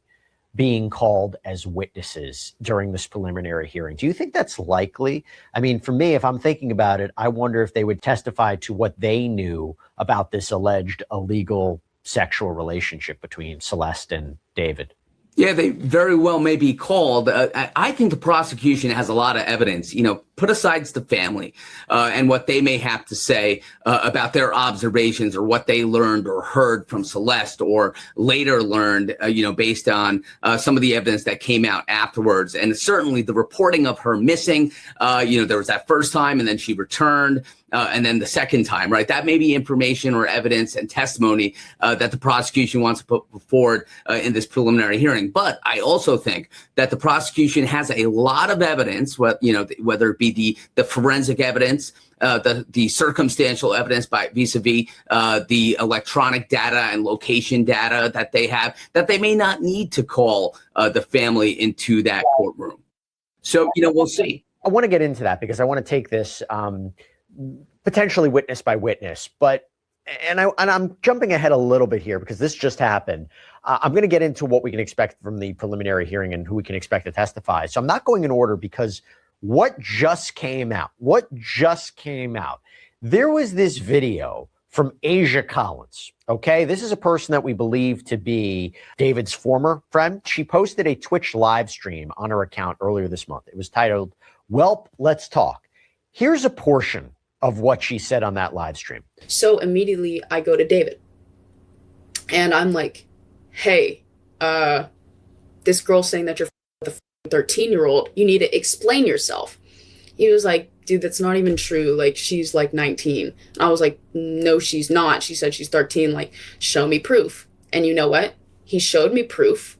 And I was like, okay, I'm gonna back off. I feel like I'm harassing my friend. And by the way, TMZ also reported that back in June, she posted online seemingly calling David a psychopath who lied and betrayed everyone around him. So she makes the point, look, how much more did you want me to question him? It's not like I just took his word. He's saying you show me proof. I'm not sure what you want me more to do, but she clearly doesn't believe him now. And she was trying to make the point to clarify the situation, but she was like, she pressed him. She was balancing between pressing him about this alleged relationship at the same time, not harassing who she thought was a friend. I feel like that's significant. I feel like she's going to testify, no?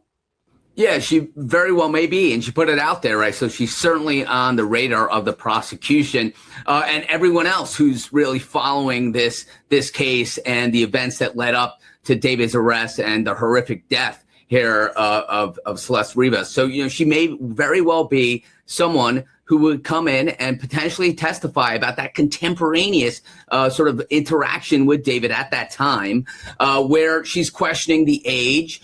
He's now coming to her and perhaps giving her false information, giving her false information at that time.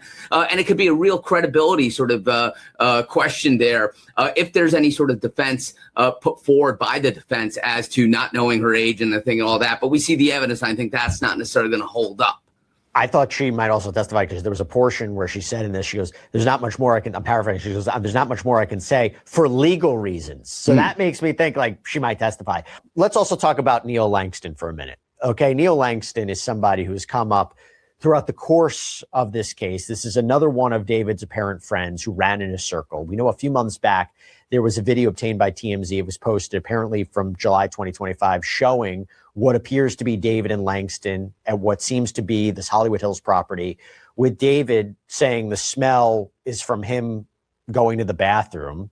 And a prosecution filing states that David, quote, lied to friends, business associates, and others about that strong smell of decay in and around the home and the car. And Neil Langston, he was arrested in Montana, was seemingly brought back to LA to testify before a grand jury. In fact, last week we learned the defense is going to receive copies of transcripts from grand jury proceedings, including the day we believe Langston showed up in court. Remember, a few months ago, TMZ captured footage of him reportedly entering the courthouse.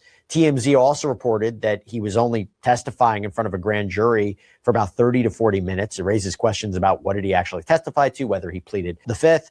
But we also know he too took to social media after all this. There was an Instagram story post where he seemingly called David a D-head, posted, quote, thankfully, I'm legally fine in every way. And boy, do I got all my receipts for things. Ha, ha, ha, ha, ha. Then he reportedly posted, I think the worst part is that I've told so many people that I trust and I thought knew me as a person, my side of things, all for that to be thrown out the effing window as soon as I get arrested and they slap that D-head's name next to mine.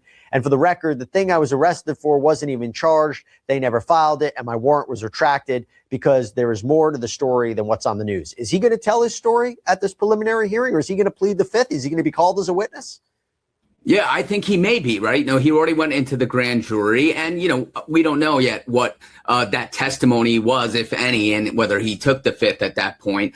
But then he's also at the same time, Jesse, going out there on social media and putting this message out there, which may be a little cryptic, but it's enough to decipher that is related to this and to David. That's certainly there. And if he was represented by counsel, you would, and he was not, has not given any testimony or any statements that's going to be used by the prosecution, you certainly would think that he would have had the advice. You better not go out there on social media and start yapping, by an attorney. So I think he may testify. I think he probably did testify before that grand jury as to the smells, the observations, the things that he learned or he was told by David as this was being covered up allegedly. And I think that he may very well testify at this preliminary hearing because it's part of the prosecution's case and it gives context aside from the forensic evidence, aside from the geographical evidence that's gleaned from the Tesla and from the phone, etc. It's a live witness coming in as to observations that he saw.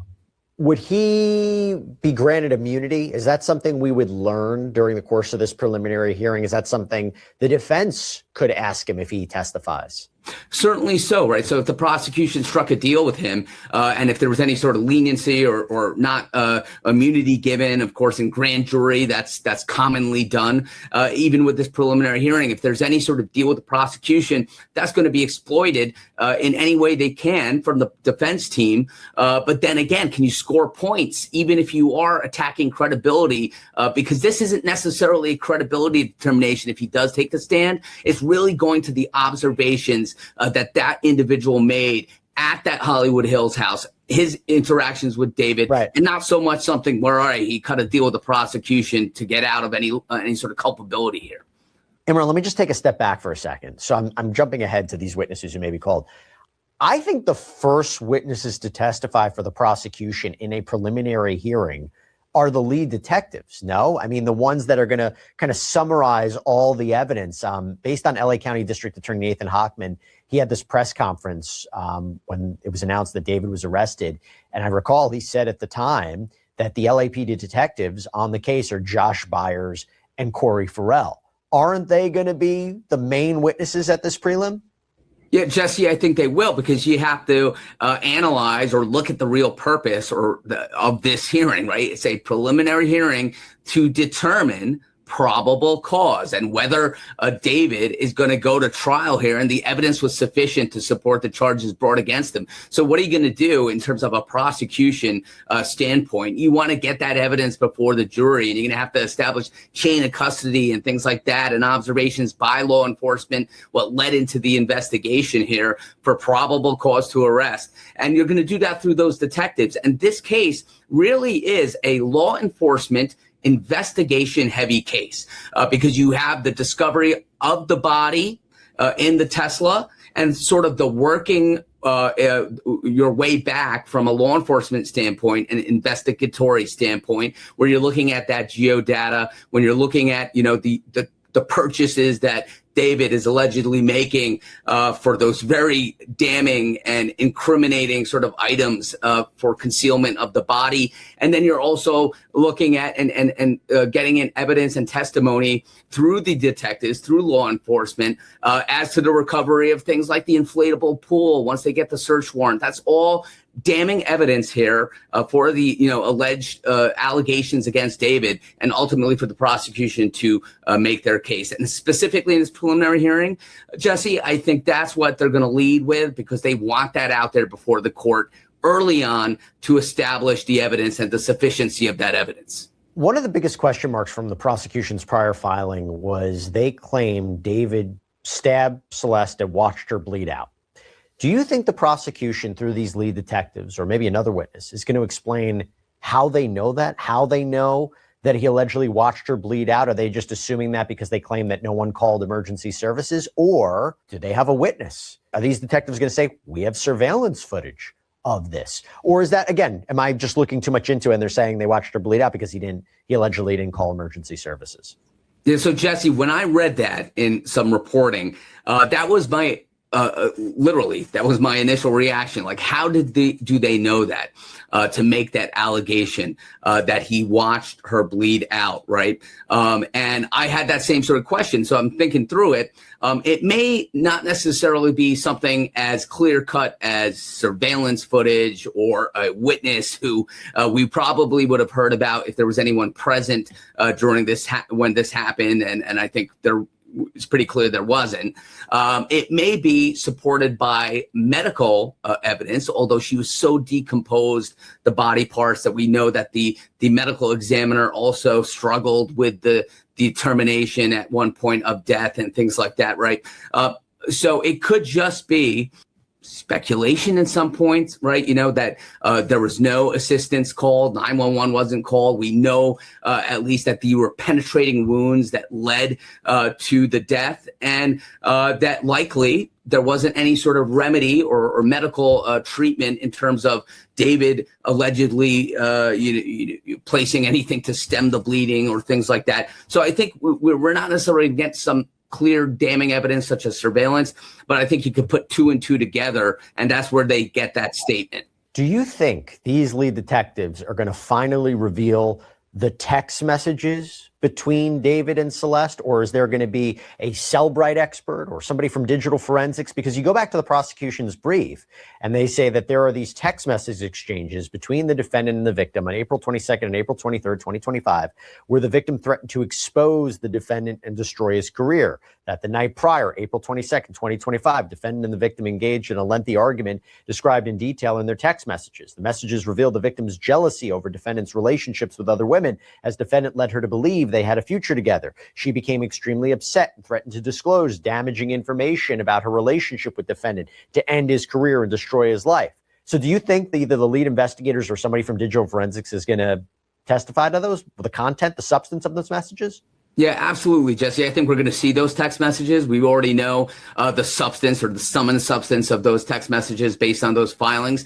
And the prosecution is likely to call someone from the cell phone carrier or an investigatory body that is able to lay the evidentiary foundation for those text messages to come into evidence. And of course, the detectives or law enforcement staff who ultimately took those or were able to get that off his phone or any other methods to get those messages that were exchanged between the two. But I certainly believe that we're going to see those text messages. And of course, the prosecution doesn't have to show or prove motive, but there's always a desire. This is a preliminary hearing, but let's say this goes to trial, a desire from the jury to hear motive, for a complete narrative as to why something so tragic happened.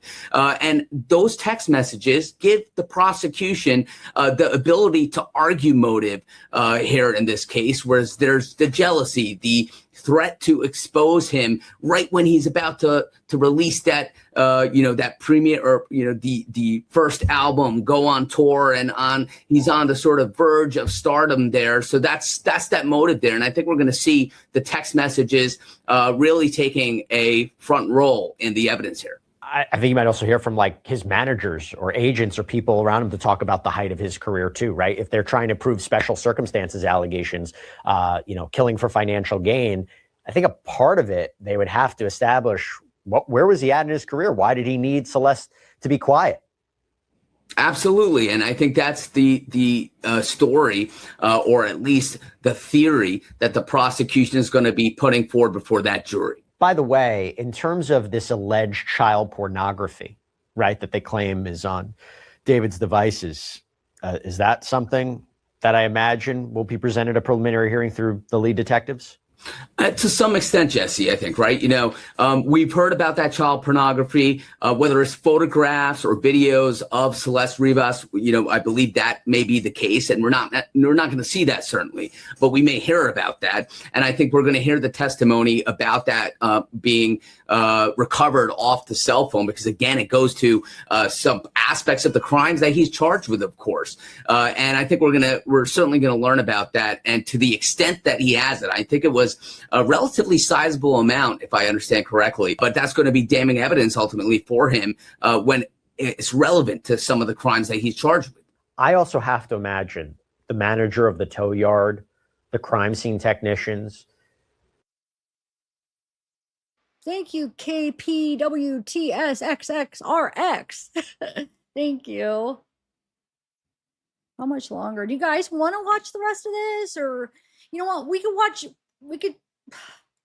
Here, let me just share a little bit. Or put a 1 if you want to finish watching this, or 2 if not. I never know. A 1 if you want to finish watching this, a 2 if not. Talking about what they discovered in that Tesla is going to be also one of the reasons why this is a 3-day hearing. There's so much to it, but I imagine that's something we could expect too, right? Certainly, right. And again, that goes towards the weight and the sufficiency of the evidence and ultimately the probable cause here. And I certainly think we're going to hear about it. And it's going to be difficult to hear when you learn about the dismemberment, the torso and the head in one bag, and then the body, the missing fingers. It's gruesome, gruesome stuff. And whenever you hear about this, certainly with a public figure like David, of course, they're allegations, but these allegations here, they're really difficult to stomach. And, the aspects about this inflatable pool, and what happened in that Hollywood Hills home as the allegations are put forth, it's difficult to listen to. And certainly if you see the photographic evidence, which in this courtroom may very well be the case, it's going to be difficult to see. That's horrifying. It makes you think about a jury that's going to ultimately see this if this goes to trial, and also her family if the family is in the courtroom. Let's talk about the medical examiner. I actually think the medical examiner is going to be a key witness for multiple reasons.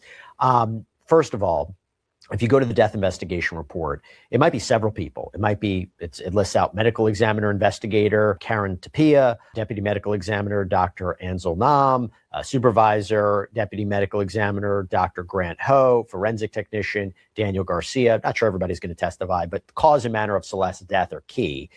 And I do wonder not only what the substance of that testimony is going to be and how it's going to be presented, but also what the defense is going to do, right? Because if you go to the report, it says death was pronounced at the scene. Autopsy examination was limited by extensive post-mortem changes. There are 2 penetrating wounds of the torso with smooth edges that may represent sharp force injuries. The wound on the upper abdomen penetrates the liver, and the wound on the left chest penetrates one of the left intercostal spaces with disruption of the adjacent ribs' cortical surfaces. The left lung appears intact. The bilateral upper and lower extremities show full thickness dismemberment. Multiple other skin and soft tissue defects are present without apparent associated internal injuries.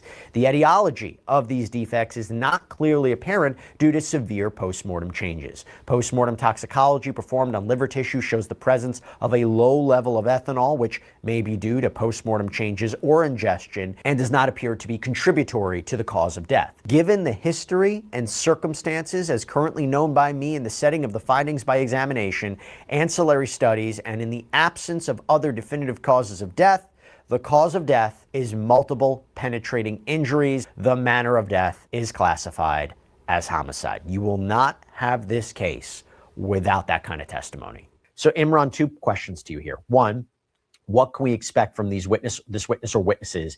And 2, this to me feels like we're really going to see the defense challenging the prosecution's evidence, because his attorneys originally said when he was arrested, the actual evidence in this case will show that David Burke did not murder Celeste Rivas Hernandez, and he was not the cause of her death.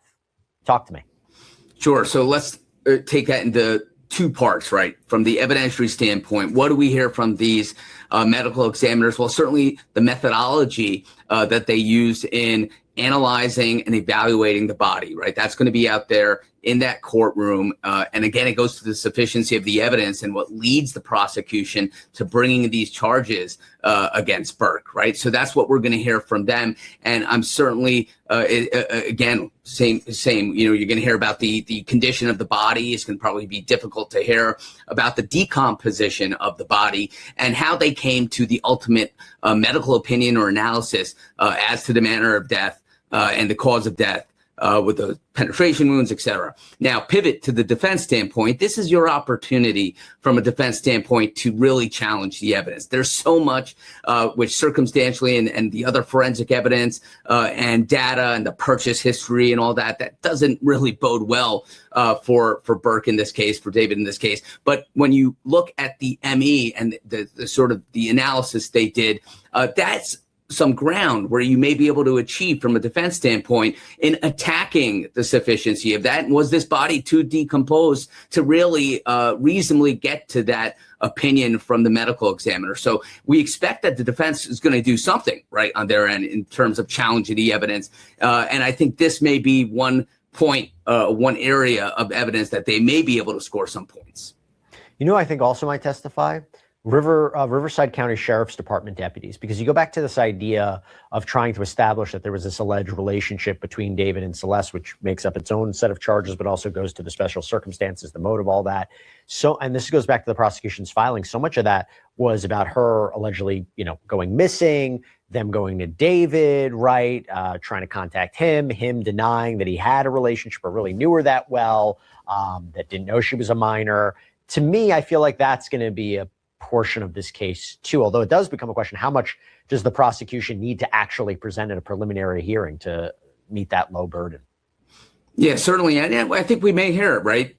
Because the prosecution, put yourself in their shoes for a moment. They want to come in strong here. They don't want to leave anything to chance, right? If you have the evidence and you have the testimony, you should present it. And I think you may hear about that, right? Sort of that evasiveness or, untruths potentially as alleged here from David. And that really does go to a consciousness of guilt potentially, and they want to put that before the court, right? There's no need. You already know about it. The defense already knows about it. No one's sort of scoring any points by keeping it back. And I think we may hear that evidence. Certainly it would benefit the prosecution if they put that before the court, sort of the demeanor and the statements being made by David when he is, brought in for questioning. So I expect that we're going to hear that evidence. Before I let you go, one last thought I had was whether or not we are going to hear from David's family as witnesses. Number one, we know that there was reporting that they were trying to fight the subpoenas to testify, presumably at grand juries or grand jury. But we also believe, or at least I believe, that they may be asked, what were your interactions with Celeste? What did you see between David and Celeste? There was this part about it where you go back to the prosecution's filing, and they say that she had spent a significant amount of time with him, including at his home in Texas to meet his family, but also the car itself, the Tesla, right? The Tesla itself, there is reporting, according to authorities, it was registered to David in Hempstead, Texas. You think his family is going to make an appearance, testify at this preliminary hearing? Possibly, right? There is that interesting fact that you just mentioned was that, he took her to meet his family, right? So they had the opportunity at that point to observe the relationship, their interactions with one another. And if the prosecution finds that that's going to somehow move the ball forward here at this hearing, you may hear from them. I certainly think you may hear from them if this does go to trial before a jury, because then obviously the depth of the evidence and the broadness of the evidence is going to be all the much more greater there. So you may hear from them at this preliminary hearing. You may not. I don't think the prosecution necessarily has to call them. And also with the registration of the car, they may be able to get that in certain other ways, take judicial notice of the registration of the car. But, they are potential witnesses here. And certainly at trial, I think you may hear from them. Imran Ansari. Okay. Let me see something. Yeah, I'm just gonna have to. Maybe I'll come back on. I don't know. That was getting overwhelming. I didn't even have I had to take the earphones off, so I couldn't even hear. But I'm gonna go downstairs and walk around, I think. All right, guys. Thanks. I might come back later and do the last update, or I might include whatever the after lunch update with tomorrow, when we do tomorrow. I probably will start late tomorrow.